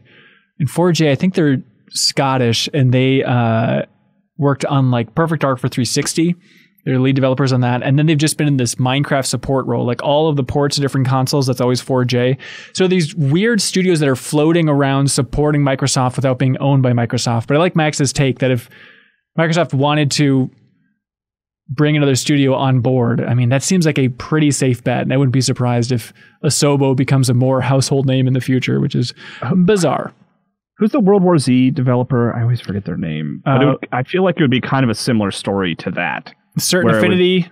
Is that where it was there might be a headline that's this developer that you're vaguely familiar with got bought for a lot of money, and then when you dig into it, it's oh, wait, they have their hands in a lot of little things all over the place, Right. Hang on, now I'm second guessing it. Is that World War Z? Saber Interactive. Is that the Saber? Yes, Saber Interactive. Yeah, they were bought recently by THQ Nordic and Koch Media and stuff like that, right? For a really large sum, and it was kind of that. My reaction was oh, really? They got bought for a lot of money? Okay, and then you go and look them up, and you're oh, okay, wait, these guys are actually really skilled. I mean, they ported Witcher 3 to Switch. They know what they're doing. Yeah, for sure. But thank you, Max, for submitting a little closer look at Asobo. But Jeff, do you know how this whole thing operates? Patreon. Beautiful. Thank you for taking a pause just to really think about if you should go for a joke. But yes, patreon.com/MinnMax, 2 N's. Please check that out. We have a lot of stuff coming up in the future. Kyle, this Thursday at 3 p.m. Central, we're going to be streaming the first ever live episode of Photo Mode Snap. Yep. You can't edit out all my jokes this time, Hanson. That's right. It's been really fun. I'm glad that the community enjoys Photo Mode Snap, our community screenshot review show. If you support us on Patreon, you can submit a screenshot for us to review. This is going to be a special episode all about superheroes as voted by the community. But it's been fun to make like a tighter version of that. But at a certain point, it's like we're just cutting out great screenshots just for the sake of time. And like, let's just go long. Let's look at every screenshot that's submitted. So that should be a fun time. That'll be up on Twitch and then also the YouTube archive the following day. Also, next week, we're going to have a vote for the next Deepest Dive. This is going to be kind of a shorter one-off, but it's going to be the first time we've ever let $10 supporters on Patreon vote for what we're going to be playing. Or maybe not playing. You tell us. There's going to be some interesting options in there to see what direction people want to take it. So it's all up to you. Also, next week on Tuesday, June 2nd at 2:30 p.m. Central is we're going to be joining GameSpot for their charity stream. So GameSpot is doing this whole series called GameSpot Play for All, where we're going to be raising money for direct relief, and the money goes towards providing assistance to frontline health workers during this bizarre time. And so we're going to be on that stream for maybe like an hour and a half, 2 hours, and we'll be playing some game case trivia. And so we have special guests that are going to come in. And then also, it seems like we're going to have a MinnMax versus GameSpot round, which is very fun. As a big fan of GameSpot, I'm hoping that Team MinnMax does not let me down and that we actually beat GameSpot in this game that we've been playing for years and years and years. And playing so well, too. Just nailing. Here's the question, Jeffem. Yeah. When we're playing what we're calling game case trivia with GameSpot, should we do the I could get used to this rules? Should we change it up? Nah, that's too confusing. Let's change it. That's an inside joke. That's really fun, but I don't know. You think it's too much? I think it complicates things and... Okay. Yeah, I think so. Hopefully, we're a new audience is seeing us. We don't want to, confuse them with our hands behind the head rules. But it's just like another reminder to pay attention. I think if they're... Yes, yeah. I think it's a good catch. I don't know. We'll figure it out. But yes, that's going to be on June 2nd at 2:30 p.m. Central, so you can tune in for that. Should be a fun time. Also, this week we are revealing the Jeff Cork show. People let us hit a goal on Patreon, and so Jeff Cork is back. He's creating a new podcast / video series over here at MinnMax, which is going to be very fun, and it is called Better Quest. We're going to have a video explaining what it is and how the whole thing operates, but the core is it is going to have a big aspect of community involvement. And so we're actually going to have a live call-in version of Better Quest on Thursday, June 4th at 6 p.m. Central. So if you're looking for more details on that, please check out our YouTube channel or support us on Patreon for the podcast version, and we'll be explaining what the new Jeff Cork show is. It should be fun. Anyways, now to supporters. Captain Stubbs 1. He says, hello, MinnMaxers. I'm very happy to sponsor MinnMax, my favorite video game voices on the internet. First, everyone, please check out my not family-friendly gaming YouTube channel, Captain Stubbs 1. Also, I'd like to take the opportunity to give a PSA to everybody. Please, if you need locksmith services, go to aloha.com, the Associated Locksmiths of America, to find a reputable local locksmith, as scammers are an industry problem. And finally, a little bit of getting better. Here's some life advice for you. Be precise in your speech. I don't like it. Not me. Not for me. Yeah, because I think you can do a little bit better with what you're doing here. But thank you for being a supporter here at MinnMax and for leaving life advice every week. That's very sweet. Also, Michael Moran says, hey, List Wars is a podcast about ranking things. From Disney songs to zoo animals, each episode we pick a different topic to rank and debate and cannot legally end the show until we have agreed upon a communal list. On our most recent episode, you can hear us argue about the top 5 best movies with a score under 30% on Rotten Tomatoes. List Wars is available on all the usual podcast podcast providers, and we try to post episodes every other week. We love you, MinnMax. Thanks for checking out our podcast. I'm Ben Hansen, and I'm bad at golf and StarCraft. Thank you, Michael, for supporting us and making me say things. Also, of course, thanks to I Am 8-Bit for supporting MinnMax in a big bad way. You can check out their store at iam8bit.com, and if you enter the promo code MinnMax, you get 10% off everything in that store. And they have Creature in the Well, the physical version. It's a limited edition. They only are making 2,000 of these, but they have the limited edition Switch and PS4 versions of Creature in the Well, which is the top-down pinball hack and slash game. So please check that out, and you can use the promo code MinnMax to get 10% off. Thanks so much. And also, thanks to I Am 8-Bit, we are going to be giving away another fantastic prize to the question of the week. If you support us at any tier, you can leave a comment or question for us to read on the MinnMax Show podcast. And our favorite comment or question this week is going to receive this amazing Cuphead vinyl soundtrack from I Am 8-Bit. They will ship out an amazing version of this, but look at this production. It's nice. Incredible. These things are selling out all over the place, and I Am 8-Bit is so supportive that they're going to ship one out to the best question. Y'all ready to get to the questions? Mm-hmm. Great. CP Severance wants to know, what is the most overlooked game or games in each of the following franchises? Games that range from good to great that just don't get the recognition other games in the franchise get.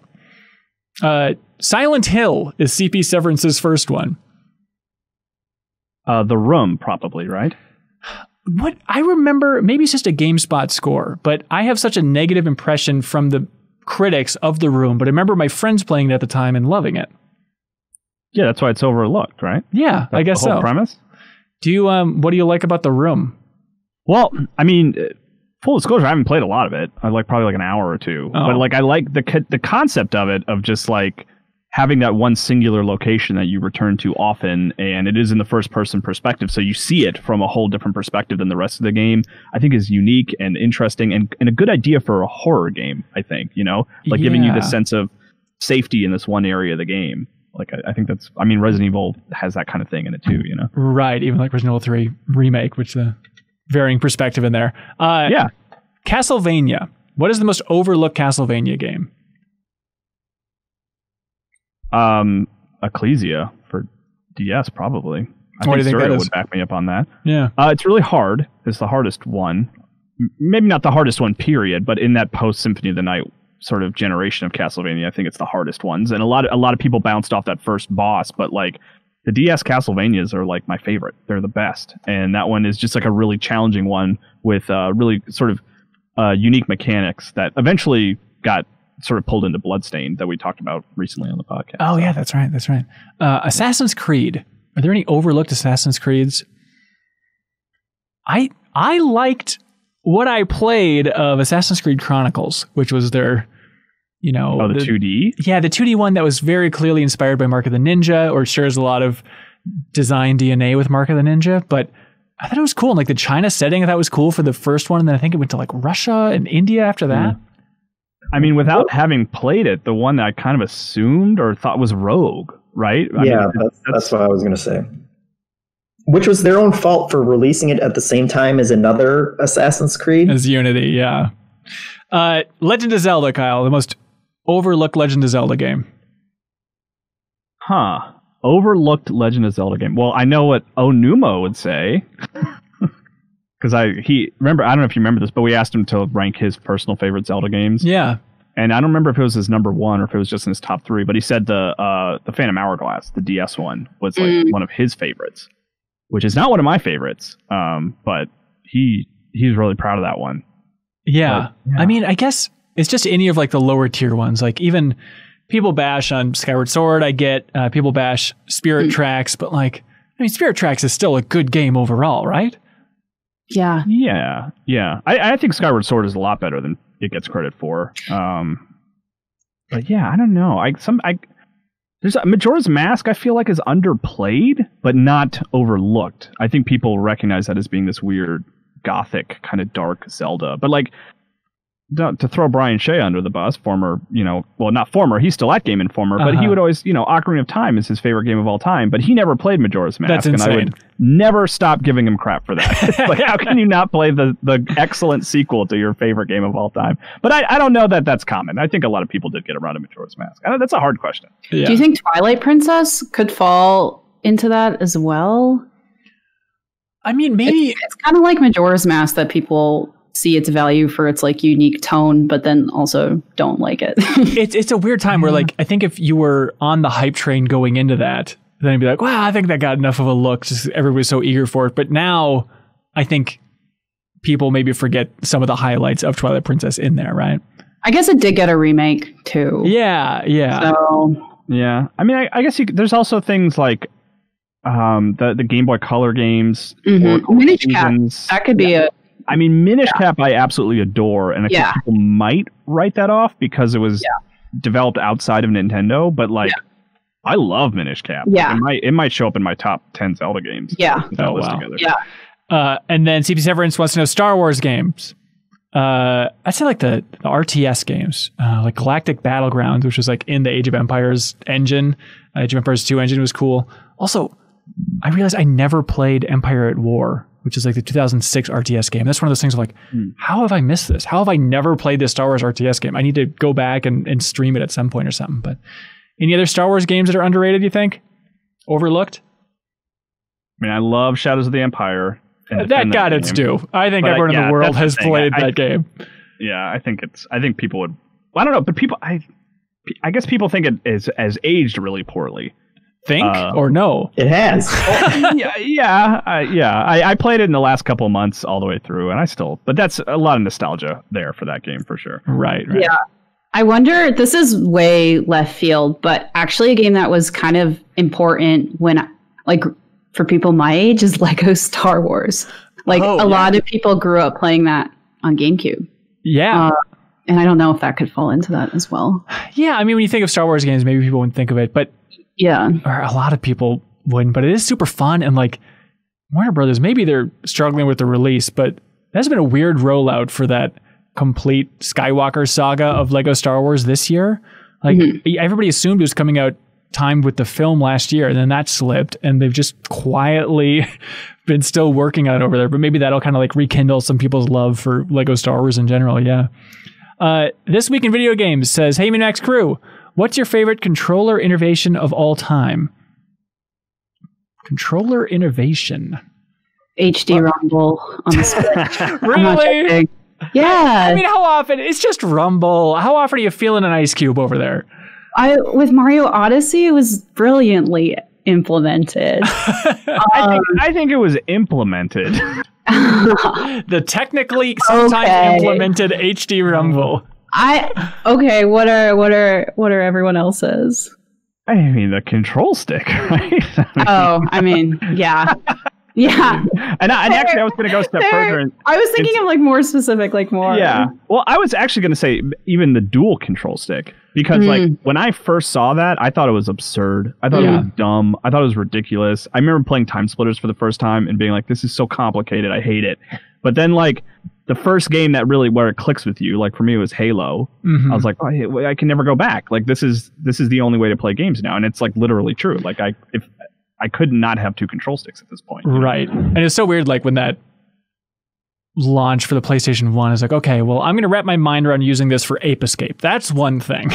But then Time Splitters 1 comes out just not too long after that, and that's where my brain broke. I remember it felt like studying. It felt like I was cramming for a test, just trying to understand how that was actually working and how the camera was moving. And it took a long time.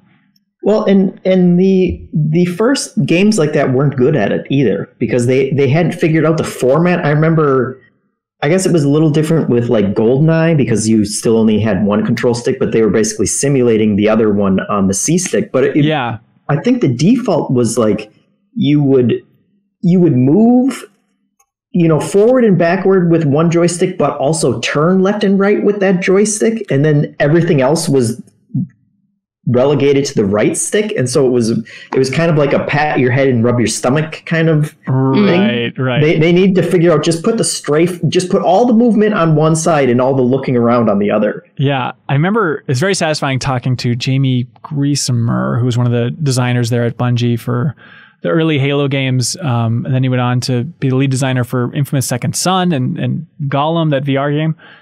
But he was talking about like designing the control scheme for Halo and how much they studied time splitters. Like, all right, well, we got to look at time splitters to figure out what they did and try and make some evolution off of that. And I think they did a great job.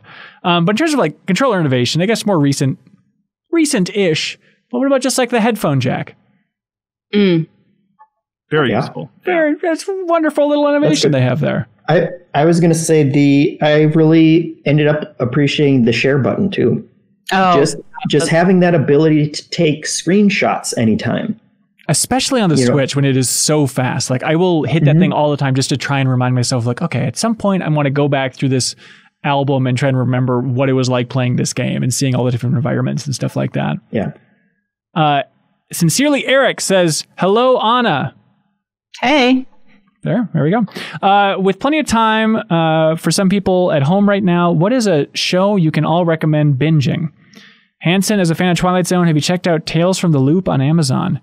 No, I don't have Amazon Prime. Also, this is weird. I'm trying to be a weird purist with my love of Twilight Zone, where I don't want to watch Outer Limits.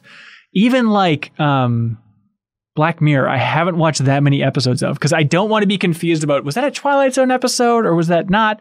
It's a stupid thing, but I'm trying to keep Twilight Zone style storytelling locked into my brain. Yeah, I agree with you, Hanson. That is a stupid thing. Oh, thanks. Yeah, cool. What show would you recommend binging, Kyle?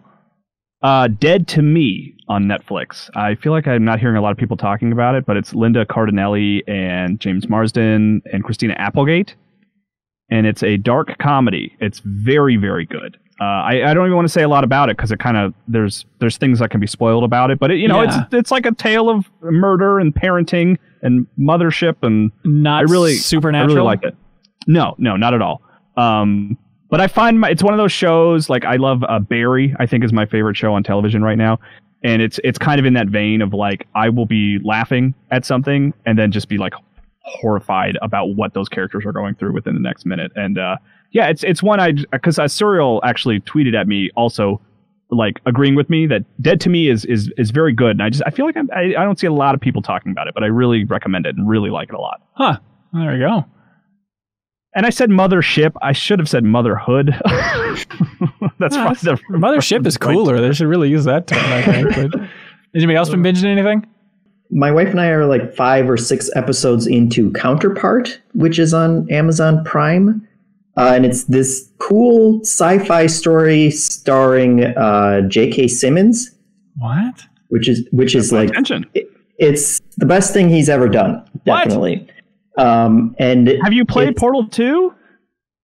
Yes, and it's still. I mean, this is like a serious dramatic role for him, where he's actually playing 2 different characters that are very different, and so.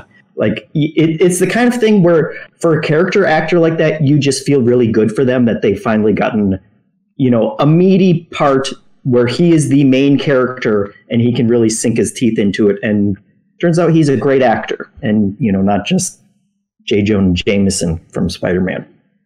But it's a really cool sci-fi story where basically I think like during the Cold War, there was some kind of experiment that created a alternate universe that's just like our universe. And there's this portal in the basement of this giant, like research facility in Germany that basically links them from one side to the other side. And so it's essentially this Cold War kind of spy story, except you have people going from one end. And over time, like the 2 parallel universes have gotten very different because one side has suffered a pandemic, which was amazingly prescient for the story and kind of terrifying.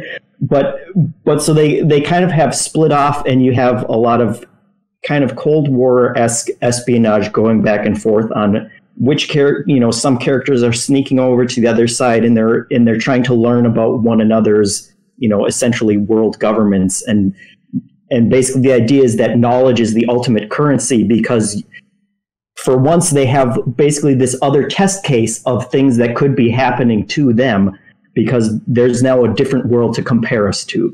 And so, what's it called again? And so it's called Counterpart. Counterpart. And J.K. Simmons, he plays his character in this world and the other world, and they're very different and interact with one another, and it's super interesting and heady. So sweet. Anna, you got anything to recommend? Yeah. I actually haven't. I watched it as it was coming out, but when anyone asks me for a binge recommendation, it's my go-to is Succession. It's on HBO. Oh yeah.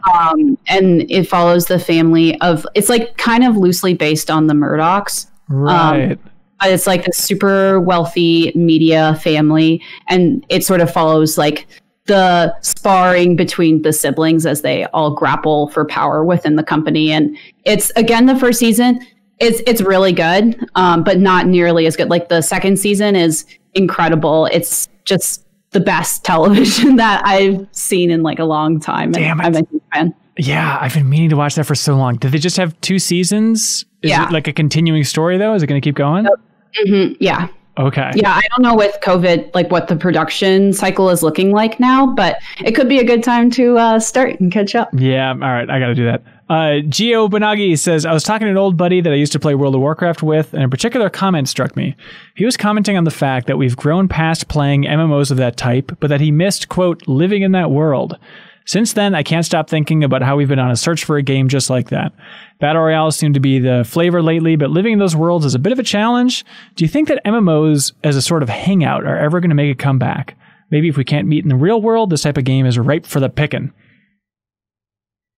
I mean, the answer, Fortnite sort of is moving in that direction, you know, with their hangout island, so you can go watch Christopher Nolan trailers and stuff. Have you done that? Did you go to the Party Royale island? Oh yeah, I was there right when it premiered. I made a little video about it on my YouTube channel, Hanson. Yeah. About going to watch it and stuff. It was exciting to go there. It was exciting to walk up, but once the trailer started, it kind of bummed me out, and because people were throwing tomatoes at the screen. So I'm like, all right, ready to take notes on this Christopher Nolan trailer because I love Nolan so much. And I'm like, all right, guys, can you stop throwing tomatoes at Robert Pattinson, please? It's like you're annoyed going to. You're not getting invited back to Party Island, Kyle. Oh no! But I mean, yeah, that there is an area of Fortnite that is hangout zone. Yeah, yeah, is neat. I think we're going to loop back in that direction again as games like Fortnite move towards that. But also, I would say like MMOs are still really popular with a younger audience. Like you have, they just look different. Like Roblox, for example. Like could look at a lot of those. You know, they're very MMO like. You're hanging out, and they serve that purpose. It's just, I think we don't have people. Not as many people have stuck with World of Warcraft, and so we no longer have that sort of space for like a early adult audience. I looked, because of Gio's question here, I looked at like the Google Trends for Second Life, and it is fascinating to see that there's an uptick for people getting back into Second Life, and it's like directly coinciding with the rise of the pandemic. It's just bizarre. Yeah. There was some Adult Swim show that had like celebrated their premiere in Second Life or something, wasn't there? What? No way. Yeah, because Griffin Newman was talking about it on the Blank Check podcast, because it's an animated Adult Swim show that he was in an episode of. Yeah. And they had the premiere in Second Life like 2 weeks ago. That's like, if you can't make Fortnite, like the best runner-up is like the Second Life marketing team's like, hey, come on by. I mean, it could have just been Adult Swim doing its Adult Swim thing. Trying to be ironic about it? Maybe. Yeah, I don't know. Weird. It's very strange. Anyways, Patrick Henderson says, hey all, I've been seeing these Last of Us 2 spoilers littered everywhere on the internet. I find it funny these people are coming from the just save you $60 argument. While I'm sure these crusaders of righteousness have only the best intentions, I have a couple of questions. Has a spoiler ever prevented you from buying a game or seeing a movie? No. No. Never? So. Yeah. I'm pretty good at dodging spoilers, fingers crossed, knock on wood. But like the few occasions where something's been spoiled for me, it hasn't deterred me from wanting to experience the full thing. Right. God, I was really toying with myself the other day because I watched the first episode of Devs on Hulu, which is like the Alex Garland new show. bizarre overall. Like, I enjoyed the first episode, but I'm like, I don't think I'm going to watch the rest of this. And so I went to the Wikipedia page and had the plot summary like up there. Like, I just want to read the ending. I want to know what's going on with the show. And then I couldn't do it. And now I'm just going to leave myself in a limbo of like, I was too scared to scroll down because I didn't want to have that experience of a show that I realistically will not finish. Yeah, sometimes I'll have like my friends spoil something for me so I can give myself an excuse not to spend the time watching the entire thing. And I'm out. Yeah. And then Patrick's also wondering, what is the official set in stone amount of time that can pass before spoilers are openly allowed? I'd say the Final Fantasy VII remake threw everything out the window because the idea of having to watch what I say about the original Final Fantasy VII now in the year 2020 is correct. It's the correct thing to do, but it is a weird adjustment. So now it's like this weird thing of you never know what's going to be remade. You never know what's relevant. But I mean, it's pretty long for me. I'd say like 5 years or something. My favorite example of this is Polygon. We had to put a spoiler warning on Little Women, which is a 200-year-old book. So I appreciate because my first experience with the Little Women story was watching the recent movie, which was fantastic, and I loved that I didn't know what to expect going into. I am 100% with you, Kyle. Yeah, like I probably absorbed bits and pieces of Little Women throughout my life, and then watching the movie is like, I'm glad I didn't know that this very emotional thing happens at this moment. Like, it really elevated it. I didn't know that this normally very comedic actor would be playing a very serious role later in the film. Oh, yeah, that was the worst guy. I wish I had a heads up, actually. And then they didn't really do anything with Bob Odenkirk in that film, which was very alarming. Come on, man. What do you spoil the name for? That's hardly a spoiler. But I don't know. I think of like, Force Awakens when people could talk about...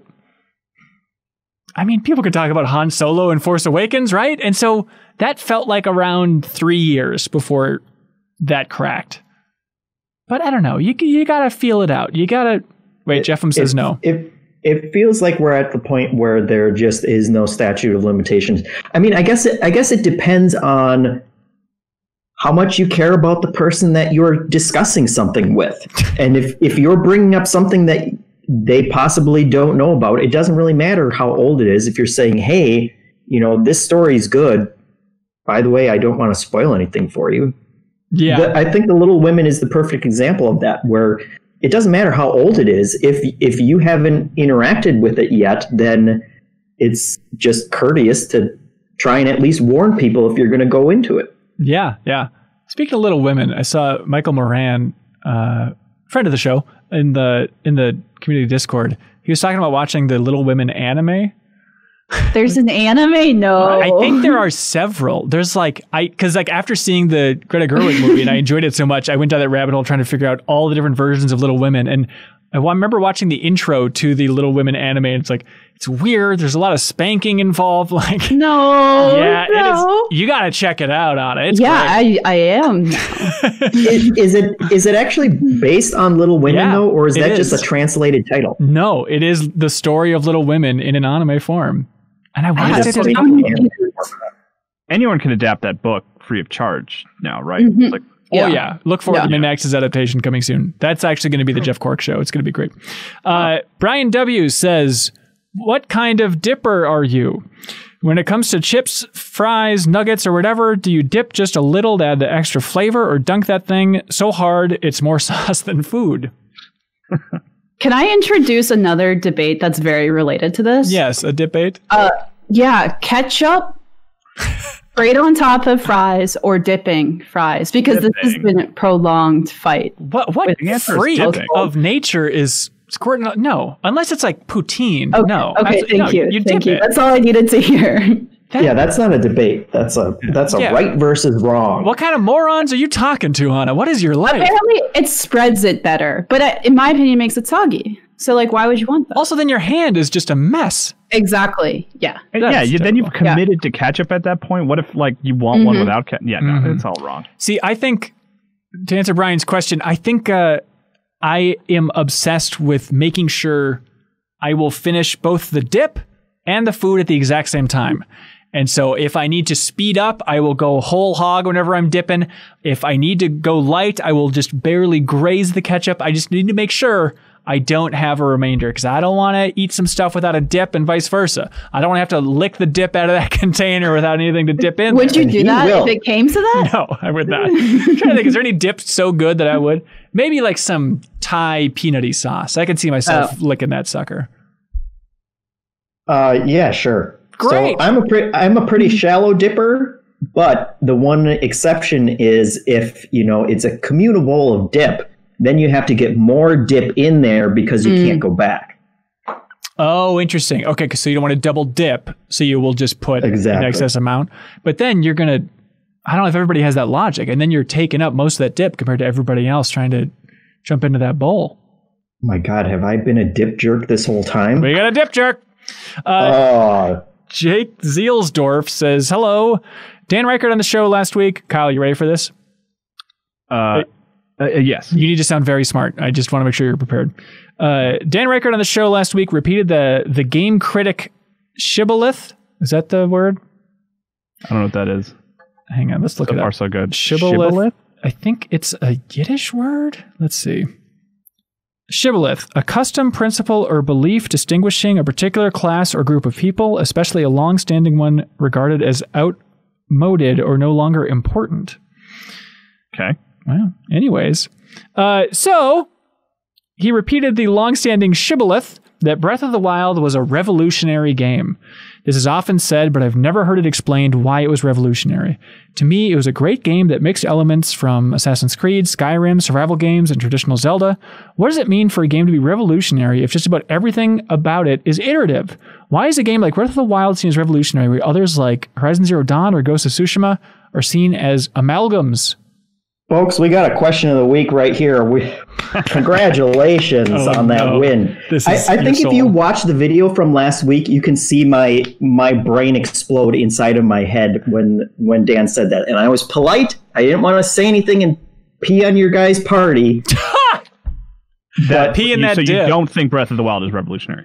I think it's revolutionary for the Zelda franchise, but the things that you guys go on and on about have been done in so many other games. Kyle, please. Disagree. I mean, certainly there are elements that Zelda has borrowed from other games, but the thing that really truly gives it sort of the revolutionary edge to me is a genuine sense of freedom. Like even things like Horizon Zero Dawn, which I played after Breath of the Wild and really loved, I felt restricted often in how I could move around that world. But Breath of the Wild, there is nothing in that game that you cannot get to or explore without, putting if you can see it, you can go there, Kyle. Is that what you're saying? No, but nothing is gated. Nothing in the story is gated. Nothing in the gameplay is gated. It is as open as it can possibly be. And I think that non-linearity to that extreme. But there's gated stuff still because you're gated by your climbing stamina until you can climb up to a certain place. No, that's not true. I don't think that's true. Yeah. I mean, it's easier. It gets easier and easier as you progress, but I don't think there is anything in that world that you cannot get to the top of once you leave the plateau. It just takes a significant amount of effort if you don't have all the climbing abilities. But it's just that I don't buy it. Okay. The community's going to prove you wrong. Let's do it. Yeah, I'm sure I can't find a video of someone climbing the highest peak in Breath of the Wild after leaving the plateau. I'm sure that'll be very difficult to find. It comes down to it comes down to how you just don't feel restricted in that game. Yeah. Like if I'm going to keep going. I'm glad that was your experience with it, Kyle, but that doesn't make it revolutionary for all of video games. I think it absolutely does. Name another game, an open world game in particular, that's as non-linear as that. One that Minecraft. that has a story that you can experience in any order and you can jump to the end right away. You can't do that in Minecraft. It's not telling a story and then just letting you jump right there. It's an awesome playground, but there's a difference between a playground and a narrative that is completely open-ended and you can approach it from any direction.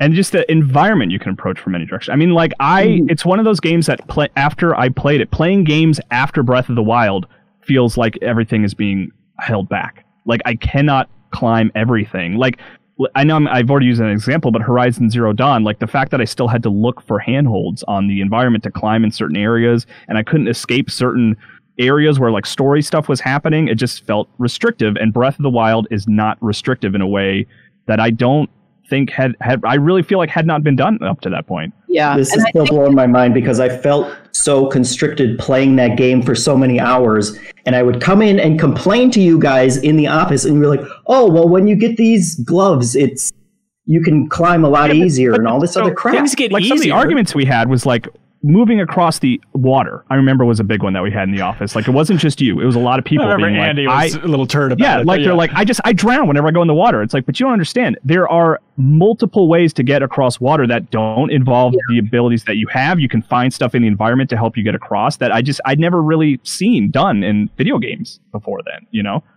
Yeah, they've been done. Once you're on the plateau, like. I was surprised to see the number of ways, like the first, 4 shrines I saw completed, like so many different paths, like completely, like the environment can like push you, gesture you towards like a specific path. But like I've never, like once you get past the plateau, there's nothing stopping you from launching you into Hyrule Castle, nothing stopping you from climbing the highest tower. And also even the granularity, like the interactivity of the stuff you drop on the ground. Like, I don't know. Yeah, I mean, the macro, but yeah, absolutely. Also thinking about just the shrines and focusing on physics and how bendable everything is, multiple strategies to get to that finish line, which I understand that idea of like, oh, a physics-driven game, that's not new. But I think in the scope of Breath of the Wild, that's the revolutionary part.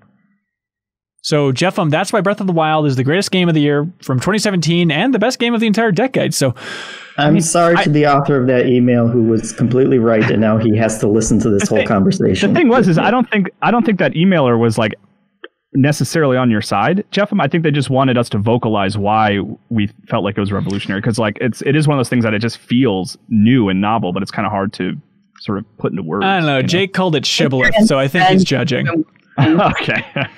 I mean, we have this debate weirdly all the time, Jeff, and it's like there's this weird line of like things that you found frustrating in the game I found really novel and like opportunities to solve puzzles, and that's just like a personal preference. It's just like how you perceive the game, and it's like you're not wrong in that. It's just like I just ended up enjoying it. I know, and I totally respect those differences. It just drives me nuts when you guys are saying, oh yes, it's so innovative that it has done this, and it's like I've seen these elements in different games, but it adds up to something more for you guys, I guess. Okay, but at least on the story front, you must agree that is absurd to let you approach all these things in any direction at any time that you want. I'm sure there have been other open world games where you can go straight to an end boss. It's just that you're going to get your ass kicked if you do it. Jeff, you're a professional video game critic, and the fact that you don't have it on the top of your mind right now means that right. It does not exist to the extent that Breath of the Wild pushed it through. So great. Congratulations.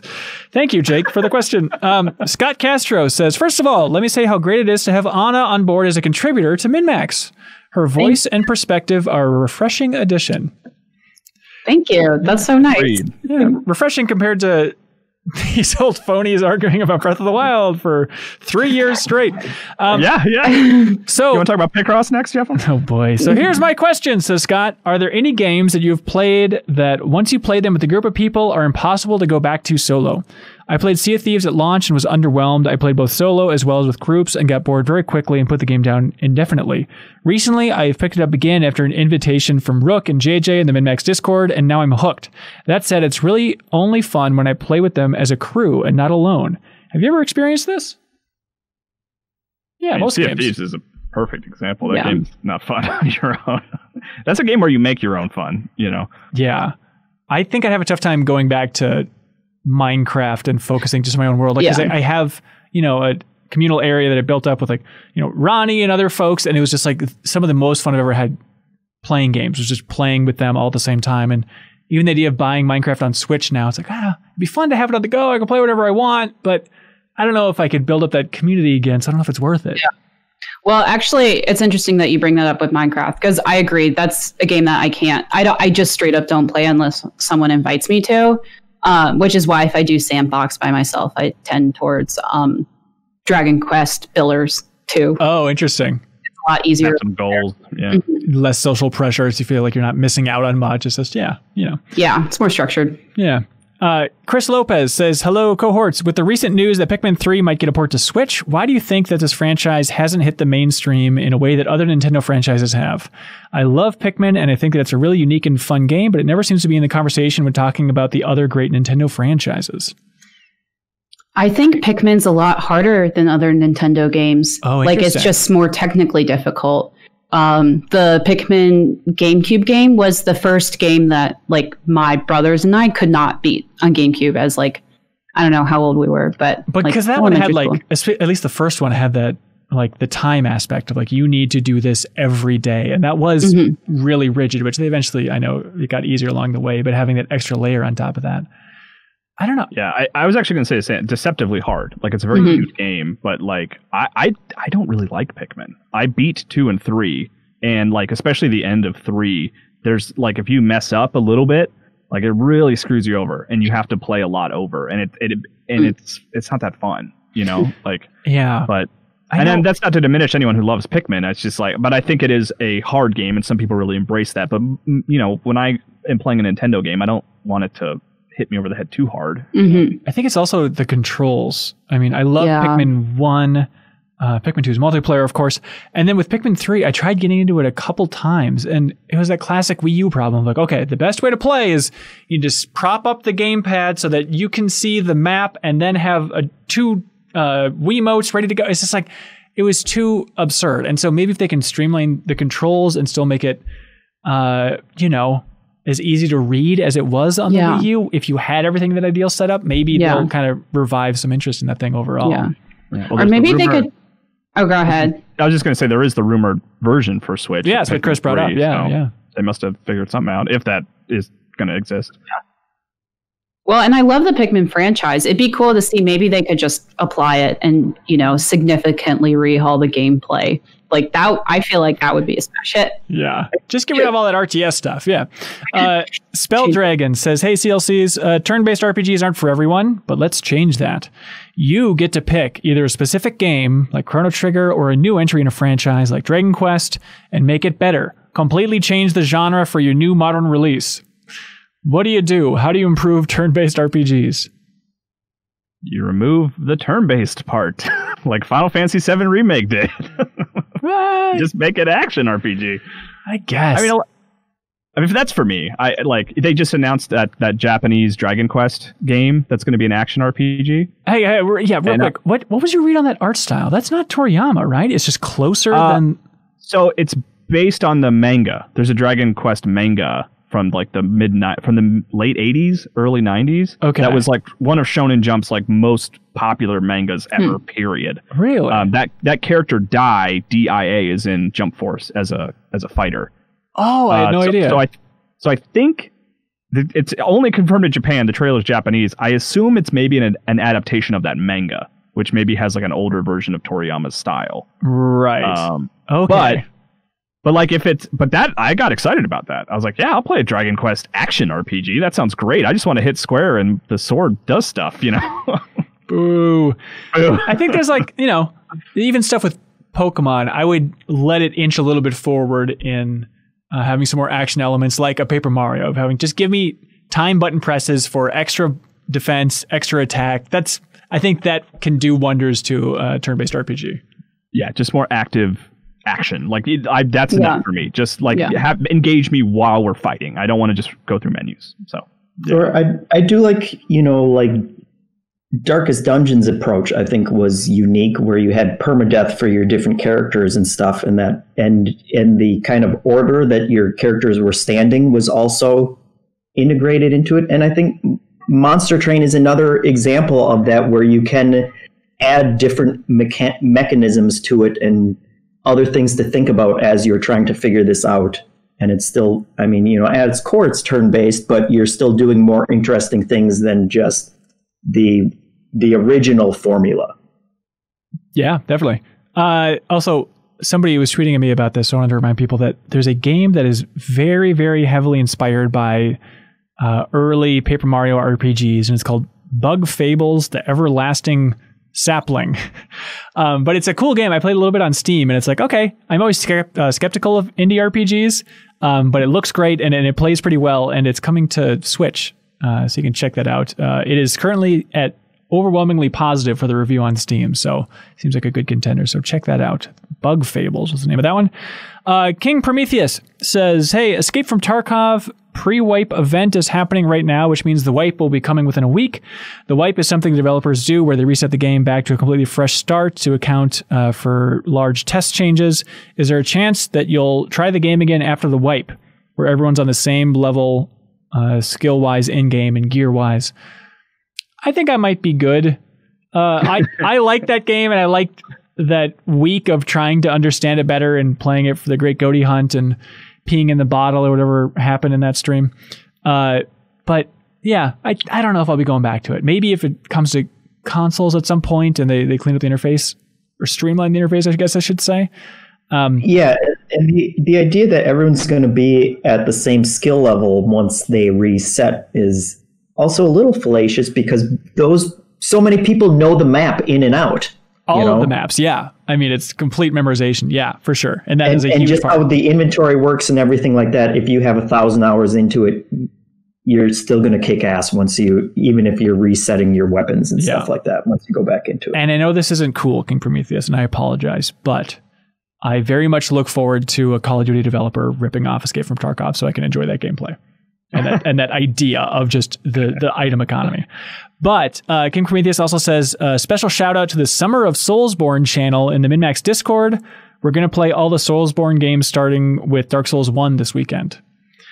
So, wow. Skipping Demon Souls, huh? Yeah, interesting choice, MinnMax Discord. But hey, you do you. I'm not going to judge. But that seems very cool. Kingsfield, are you? Yeah, not so hardcore after all. Sootstone says... oh boy, there's a YouTube creator called Vadi Vidya who has been making videos on the lore in From Software titles more or less since the first Dark Souls was released, releasing a new video roughly every 2 weeks. Amazingly, they're still finding new things to talk about, and the videos are still popular, getting several 100,000 views for each video. Between this and a popular Patreon page, I assume this is basically their career at this point. The question is, if you could only cover one non-multiplayer focused game or game series for 5 years, making videos or otherwise, what would you choose? And do you think you'd be able to make a full-time career out of it? Breath of the Wild. I'm going to go and say it. I mean, rip off the Band-Aid. For 5 years, that's not a bad choice. I love that idea. I read this and I was like, I kind of want to do that. Just focus on one thing. I feel like I've been doing it for Final Fantasy VII Remake, but that's the deepest dive. Yeah, the one where I just go off the grid for 5 years, just focusing only on this one thing. I think that's a super fun idea. Yeah, it's. I mean, I was just gonna say I obviously adore Breath of the Wild, but the one that came to mind for me was just like a Rockstar game because like I feel like I never quite. Even if I beat it, I beat Red Dead 2, I beat Grand Theft Auto 5. I feel like I barely scratched the surface of those games, and I almost feel guilty as if I didn't play enough of them, you know? Yeah, but yeah, I guess not including GTA Online. After like year 2, you'd be so sick of even GTA 5. Yeah, potentially. I don't know. I thought of like Stardew Valley. I feel like there's enough you can push there where it's okay, systems you can play with, but enough of a story focus too. If you really want to spend a month talking about Maru, you just have at it. Date every single person in Stardew. Now we're talking. You could do one of the Civ games. Oh yeah, I've seen YouTube channels completely devoted to those that just go for years and years, strategies and stuff like that. Yeah, you're right. Or just Chess 2. I think they released that on Steam a couple of years ago. Remember that one? Or just any sort of chess game, I guess, if you really want to overthink it. It seems like people have already been doing that for thousands of years. Jeff, how's Red Dead 2 going, by the way? That was going to be my pick because it will probably take me 5 years to complete it. So, what's going on? You're playing Mortal Kombat 11 Story. We all like Mortal Kombat 11 Story, but compared to not finishing Red Dead 2, I was playing it so that we could talk about it on this episode. I was playing that in Monster Train, Hanson. What do you want me to stop playing new games so that we don't have them to talk about? If I had a choice of either play Mortal Kombat 11 Story mode and talk about last year's game, or, you know, fulfill the legacy of at least booting the game back up. We'll get there. I kept them. No, we won't. You said we were going to get there after Final Fantasy VII. It's been like a month since you wrapped up that game. Yeah. What were you playing on? Your Xbox? No, I was on my PlayStation, so I had no excuse at this point. What the Xbox is on the fritz, right? Yeah. What happened to it? Which I was going to download it because it's on Game Pass now, and I thought my Xbox One X is more powerful, so it might look nicer, and I probably have to restart anyway at this point. I think you should. What happened to your Xbox? It won't show video anymore, which apparently is a known bug with kind of the first Xbox One X's. Really? I guess there's some kind of chip problem inside, so I'm working on it. But all right, we'll get back there. Victor Pham says, does Sony take enough risks with their first-party games? Do they make too many cinematic third-person action adventure games? What would you like to see them make instead?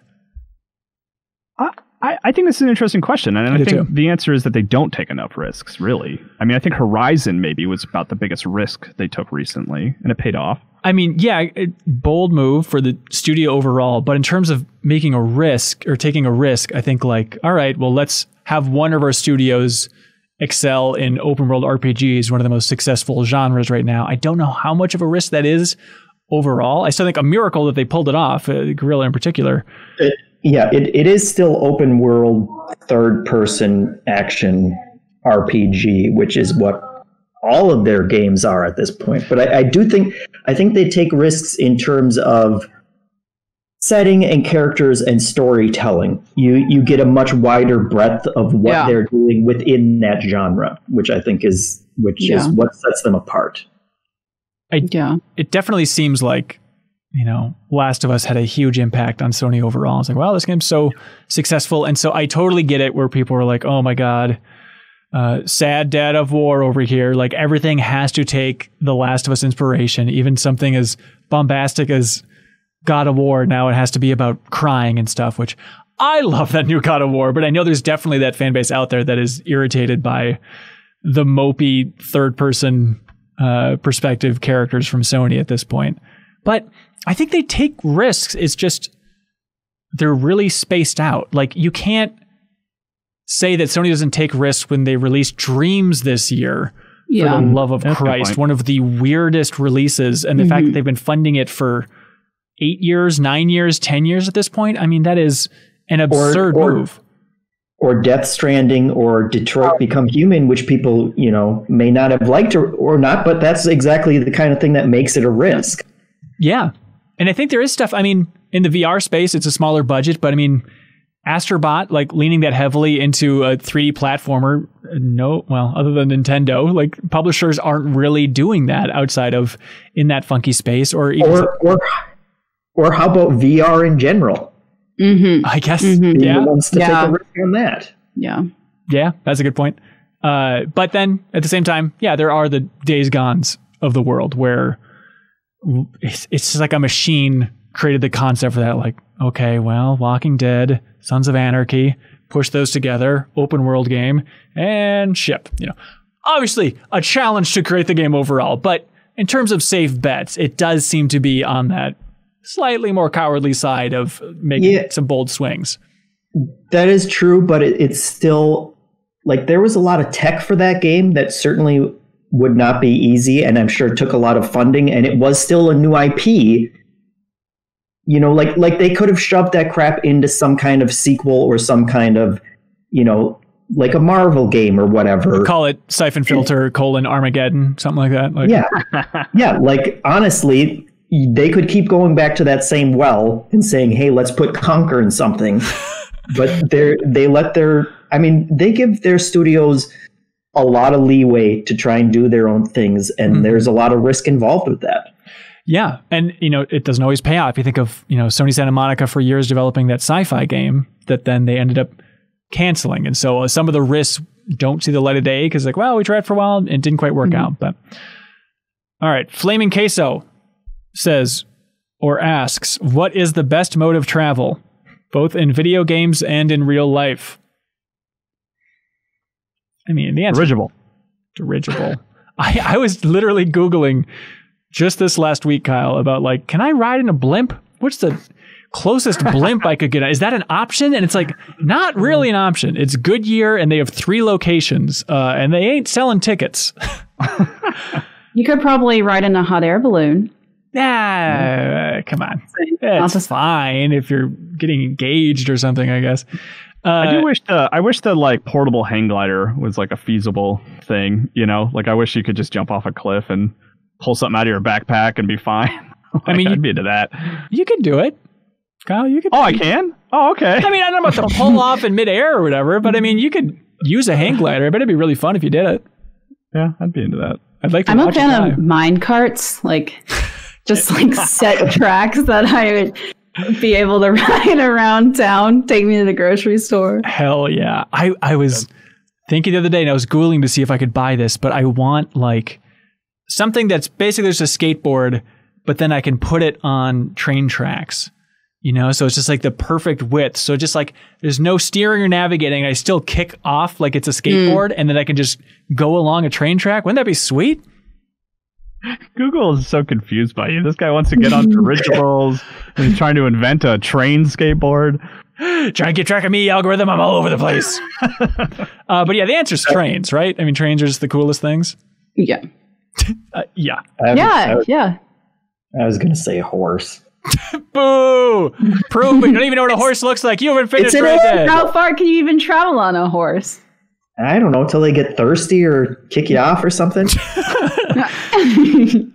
James Smith says, hey, Big Spender. Hello? I've got a map game for you this week. How well do you know your open world games? Let's find out with this list of areas within popular open world games.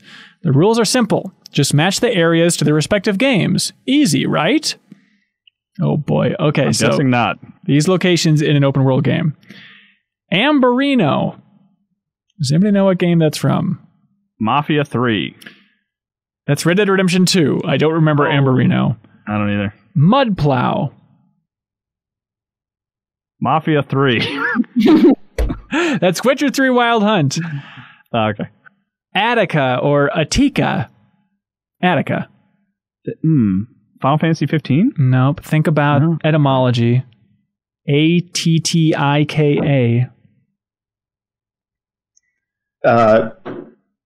What's the game? Assassin's Creed Odyssey? Yeah, way to go, Jeffem. Killing it. Falkreath Hold. Shadow of War. Skyrim. Coral Highlands. Come on, guys. Coral Highlands.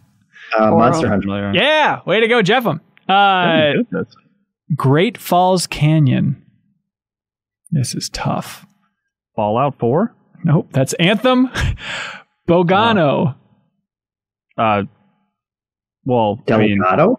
Wait. It's Fallen Order, right? Yeah.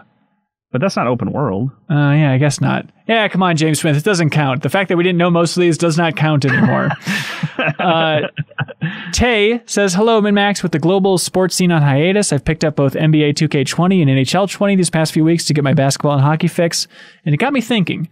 You all didn't talk much about the traditional sports games last week, so I wanted to know if there are any that you play regularly or you liked playing back in the day. No. I mean, I love like NFL Game Day 98. I loved Madden 2000 as well.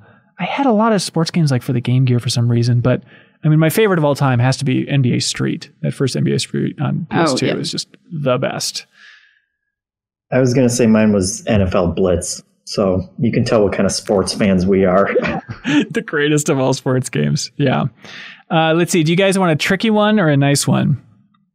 Tricky. Okay. It's tricky. Wow, look at this. Richard Mortensen says, hello, MinnMax. I've dived into Final Fantasy 15.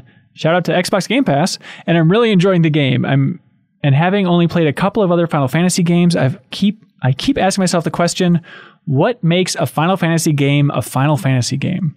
There's some music, characters, spells, and weapons that reappear throughout the games, but they change up a lot between games, and I don't know what's connecting these things. I think you outlined it. It is having the prelude. It is having the potions, having the items, and I guess kind of Sid, but it's not always necessary. Fashion. honestly. Like, not even a joke answer. But I think fashion is like an important element of Final Fantasy moving on from 7 and up, you know? Yeah, but then, I mean, is Final Fantasy 1 not a Final Fantasy game because the Black Mages aren't stylish enough for you, Kyle? Yeah, I mean, that's a good point. Honestly, that's a good point because those early Final Fantasies feel pretty standard fantasy, you know? Yeah. And it's not until, I guess maybe until around like 4 or 5 is maybe when it starts getting, you can start seeing the strange art style sort of coming through. I guess, I mean, like the airships and chocobos, like I know they're pulling that from other fantasy tropes, but it's a little less conventional. Even like Black Mage, I don't know if that's really an archetype, like that specific style. Yeah. There's also a little bit of steampunk to it, I guess, but even that's later kind of on inconsistent. Yeah. I don't know. That's a good question. I think it's a loose definition, but I think you just know when it is and you know when it's not. That's right. But I would love to blind somebody and then quiz them, is this a Final Fantasy game? Because there are some of those where it's like, okay, it's pulling some things from Final Fantasy, like what, The World Ends With You. It's like, is there a universe where they could have called that Final Fantasy Tokyo? And people would be like, okay, yeah, sounds about right. Sure. Lucy Yearwood wrote in and says, yay, Anna. Yay, thanks, Lucy. I don't know if the rest of her message got deleted or what, but there it is. Travis McGaughey says, hello, cohorts. What is the largest group of words you can communicate using only 2 words? For example, saying Mom Spaghetti communicates the first verse and chorus of Eminem's Lose Yourself. War and Peace. That's 3 words, That's 3. Kyle. War, Peace. No. Moby Dick. I Little Women. Answer. There you go. Wait a minute. Okay, what about like within the context? We gamed the system, man. Next question. No, I was thinking, okay, what about 4 score? That's pretty good, right? For like conveying something at decent length. But outside of the name of the book, what are like 2 words that would immediately give that idea of the book? The Bible. Yeah, but it's like in the beginning, there's 3 words. If you hyphenate call me into 1 word. Call me Ishmael? Call me Ishmael. You could just say call Ishmael. Siri, call Ishmael. The adaptation. Jeffem, what do you think is longer? Do you think the lyrics for Lose Yourself are longer or the Gettysburg Address? Lose Yourself? Do you want to test it? Do you want to pull up the lyrics to Lose Yourself? Well, Lose Yourself's what, 3-minute song? Yeah. Probably, give or take. Gettysburg Address was like an 8-minute speech, something like that. I think it's shorter than that. Anna, do you want to pull up the Gettysburg Address? Yeah, let's do it. Okay. Okay, I have it. And I have an idea of which one's going to win. Okay, and start. Look, 4 score if you and had 7 one years shot ago, or our one fathers brought forth opportunity on to this seize continent everything you a new ever nation wanted in conceived one in moment, liberty would and you dedicated capture it to the or proposition just let it that slip? all men are created equal. His now that palms we are are sweaty, engaged in the knees great weak, civil war, arms testing are heavy, whether that nation there's vomit or on any his sweater nation already. so Mom's conceived spaghetti. and so dedicated, He's nervous, but on can the long surface, endure, he looks calm and ready to drop bombs. We are met with the but great he battlefield keeps on of that war. What he wrote we down. have come to The whole dedicate a crowd portion goes of so that loud. field He as a opens final his resting mouth, place but the for words those won't here come out. who gave their He's lives choking. that the nation How? might live. Everybody's It is altogether choking. fitting and proper Now, consecrate. the clock runs we out. cannot hallow Time's this up. ground. Over. The brave men, living Snap. and dead, Back to who struggled reality. here and there have goes consecrated gravity. it far above there our goes power rabbit. to add He or choked. detract. He's so mad. They but did he won't here. give up that easy. No. It is for It us the won't living, have it. rather, He to be knows his dedicated whole here backs to these the ropes. unfinished It don't work matter. which they who fought he knows here that, have but thus he's far broke. so nobly He's advanced. so stagnant. It is rather for us when to he be goes back here, to his mobile dedicated home, to the that's great when it's task back to the remaining lab again, before yo. us, This whole that from rhapsody these honored better dead, go capture we this take moment increased and hope it devotion don't pass to him. that cause You better for which lose yourself they gave in the music. Last full the measure moment of devotion you own it. That you we better here never highly let it resolve go. that You'll these only dead get shall not one have shot. died in vain. Do not miss your that chance this to blow. nation shall This have a birth opportunity of freedom comes and that once government in a of the lifetime, people yo. by the people, his soul's escaping. For the people, through shall his not soul perish that is gaping from the this earth. world. I barely made it through one verse. That's wild. Hey, congratulations. Who's to say which is a better work of art? It's really going to stand the test of time. You guys could have just put that text into a word counter. And That's what, yeah. Oh, that makes way more sense. Yeah, but then it wouldn't have been educational, I don't think. Bob Buell writes in and says, "Afternoon, everybody. It's time to play America's fastest growing game show sensation, Suda 51 character or indie pop band." So in every... We got to save this for Serial. Come on. Or is he'd be too good at this? I think he'd be too good. He's a real ringer. Yeah. So in every matchup below, one option is the name of a character from a Suda 51 game, and the other is the name of an indie pop band or solo artist. Can you find out which one is which? Okay. You're going to call on us each to do this Anna, one by one? Indie pop band or Suda 51 character, Dimitri Nightmare or Youngblood Hawk? Which one is the Suda 51 character? Youngblood Hawk or Dimitri Nightmare? Look at her. She's Googling. No, I'm not. I'm looking down because I think when I look down. Yeah, okay. at your phone. I need to go with my gut. Dimitri is the indie. Oh, I'm sorry. That's the Suda 51 character. Kyle, Tallulah Gosh or Nutberry? I think Tallulah Gosh is the pop singer, right? Yeah, way to go. All right. Jeff, Brian Scary or Jacko Checkbox? Brian, did you say Brian Scary? Brian Scary or Jacko Checkbox? Jacko Checkbox, please be Suda. That is Suda. Way to go. Right. Anna, Orange Juice or Kevin Smith?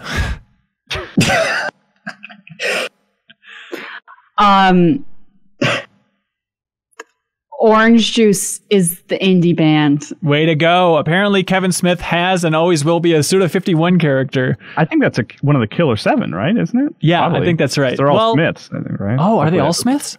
I think, yeah. Serial's screaming right now if he's listening to this. Yeah, oh, he's so mad. Okay, Kyle.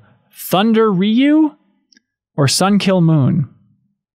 Sun Kill Moon, I believe, is Suda.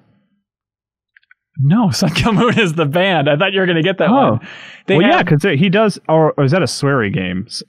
Flower, Sun, and Rain. Yeah, I think that's maybe what you're thinking of. Okay. Sun Kill Moon did a full cover, I think, of Modest Mouse's Moon in Antarctica. It's like very slow and cool. Jeffem, Let's Shake or The Remains of Brian Borchert? Which? The Remains, I'm going to say, is Suda. I'm sorry, Let's Shake is the Suda 51 character. Thank you, Bob Buell, for submitting that. Question of the week. What do y'all like? The Zelda one was heated. Oof. That's true. I also liked controller innovation. It's good. And the overlooked games in a larger franchise. I like that one too. Those are my 3 that I liked. Yeah, I like the Sony Take Enough Risks. I like that one too. Yeah, I do like that Zelda one though. In terms of making the show better, which is the entire point. Anna? That made it actively worse. Okay. All right. Anna, I was going to say, I saw a whole new side of the two of you today. I was just like, I'm going to sit back and let this play out. Like, they're mean. We used to sit next to each other. Imagine. That side used to happen at Game Informer every day for like a good 2-year period after that game came out. Anna, as the newest contributor to MinnMax, I'm going to leave this up to you. What do you think is the best question of the week? I liked the Zelda one. All right, there it is. Jake Zielsdorf, congratulations. You win the Cuphead vinyl soundtrack. Thank you so much. And if you're interested in this thing, you can always check it out for everybody else at I'm8Bit's store and get 10% off if you enter the promo code MinnMax. Thanks so much. And now it's time for Get a Load of This. Gel it. Mark Yafava. Hey, get a load of this. Twitter hasn't improved any in the past week since last week's debacle, but I did find one tweet that made me really happy. Oh, good. And it was from one Tim Turry, who tweeted, "Well, The Godfather was predictably excellent. Not sure what took me so long. Love the scene in the hospital as a turning point for Michael. looking forward to number 2 and 3. So Tim finally watched The Godfather, which we gave him crap for years and years. Yeah. I don't know why he was avoiding it for so long. But the other reason I liked that was all the responses to him were just totally trashing on number 3 and saying it's complete garbage. It's not. Don't consider it part of the trilogy or whatever. And that really stuck out to me because it certainly is the weakest film in the trilogy, but like the performances are still just as great as, I mean, Al Pacino doesn't get worse. Yeah, and that's like the one where it comes from where he's like, they keep pulling me back in, the whole thing, right? Yeah, and it's also, it stands out to me so much that people love The Godfather so much, which is all about that one character, but then you're just going to completely discount what happens in, like the later part of his life and the final conclusion for that character. Right. And that part of the movie is actually really great. And so if Tim's watching, go ahead and you watch that third movie, Tim. Jeff, I've never seen Godfather 2. And I know everybody loves it. I should probably do it during the quarantine, right? Yeah, you should watch 2 and 3. I mean, there's no way I'm watching 3, but I will go out of my limb at some point, I think, to watch 2. Because the structure, I know everybody references all the time, and I don't fully understand what's going on there. But Anna, do you have a get a load of this?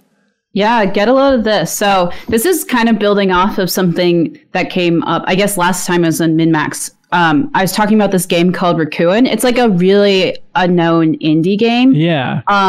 Made by Laura Shigihara, who did the soundtrack for Deltarune, part of Chrono Trigger, To the Moon. But it's her like indie game.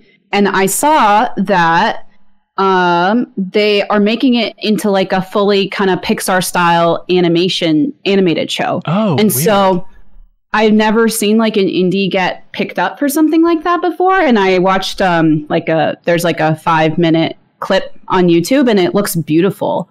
Anna, I can't believe you're just outright dismissing Mighty Number 9. I mean, come on. Hang on, did they actually release a show? No, I don't think that show ever came to exist. Remember Red Ash, which was their Mega Man Legends game that did not get funded, but they're like, we're still gonna make it, and it's been radio silence. Also, remember that time when I gave that team money because I wanted to see 2-Player Productions documentary on it, and they only released 1 episode? Remember how frustrating that was? Yeah, we're all frustrated for you. Oh, this sounds much more optimistic than Mighty Number 9 on yeah, it's really cute. I think it's made for kids, so. Gotcha. Kyle? Hey, get a load of this.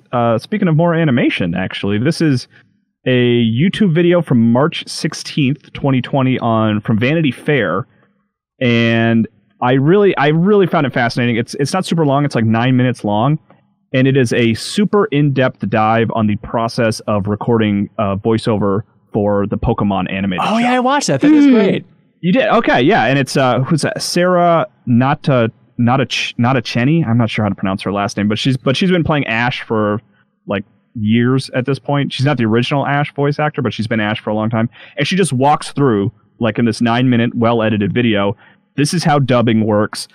We have there's an engineer here that sets like, the time for me and tells, and like, here's how we redub it if I didn't get the voice quite right. I really thought it was super fascinating. Yeah, because like we all know that like, oh, that'd probably be hard to dub an anime, and then just that video sheds so much insight into like, okay, here are the exact challenges. The timing aspect alone, you don't realize until it's like, oh, every scene is just brutal to squeeze in.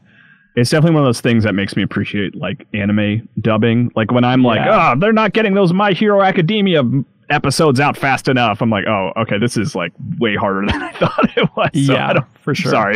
Sorry for yelling about that. Yeah, but yeah, check it out. Very good. Cool. Hey, get a load of this. Andre Segers, I don't know how to pronounce his last name, but from Game Explain, he tweeted out this thing that maybe I knew about at some point, but I completely forgot about. But he says that the secret best 2D Mario games since Super Mario World are the additional Super Mario 3 levels that were in the Game Boy Advance port that you got with the cards. With the card reader, you could add new levels on. And he brought up the point, which blows my mind, that apparently the Wii U eShop version of this game, which of course was Super Mario Advance 4, Super Mario Bros. 3, comes with all of those levels included. So all 38 e-reader levels from that weird version of Super Mario Brothers 3 are in the Wii U eShop version, which maybe want to go back and check those out. That'd be a fun stream at some point and check out those bonus levels. So like that old scanner for the Game Boy? Yeah.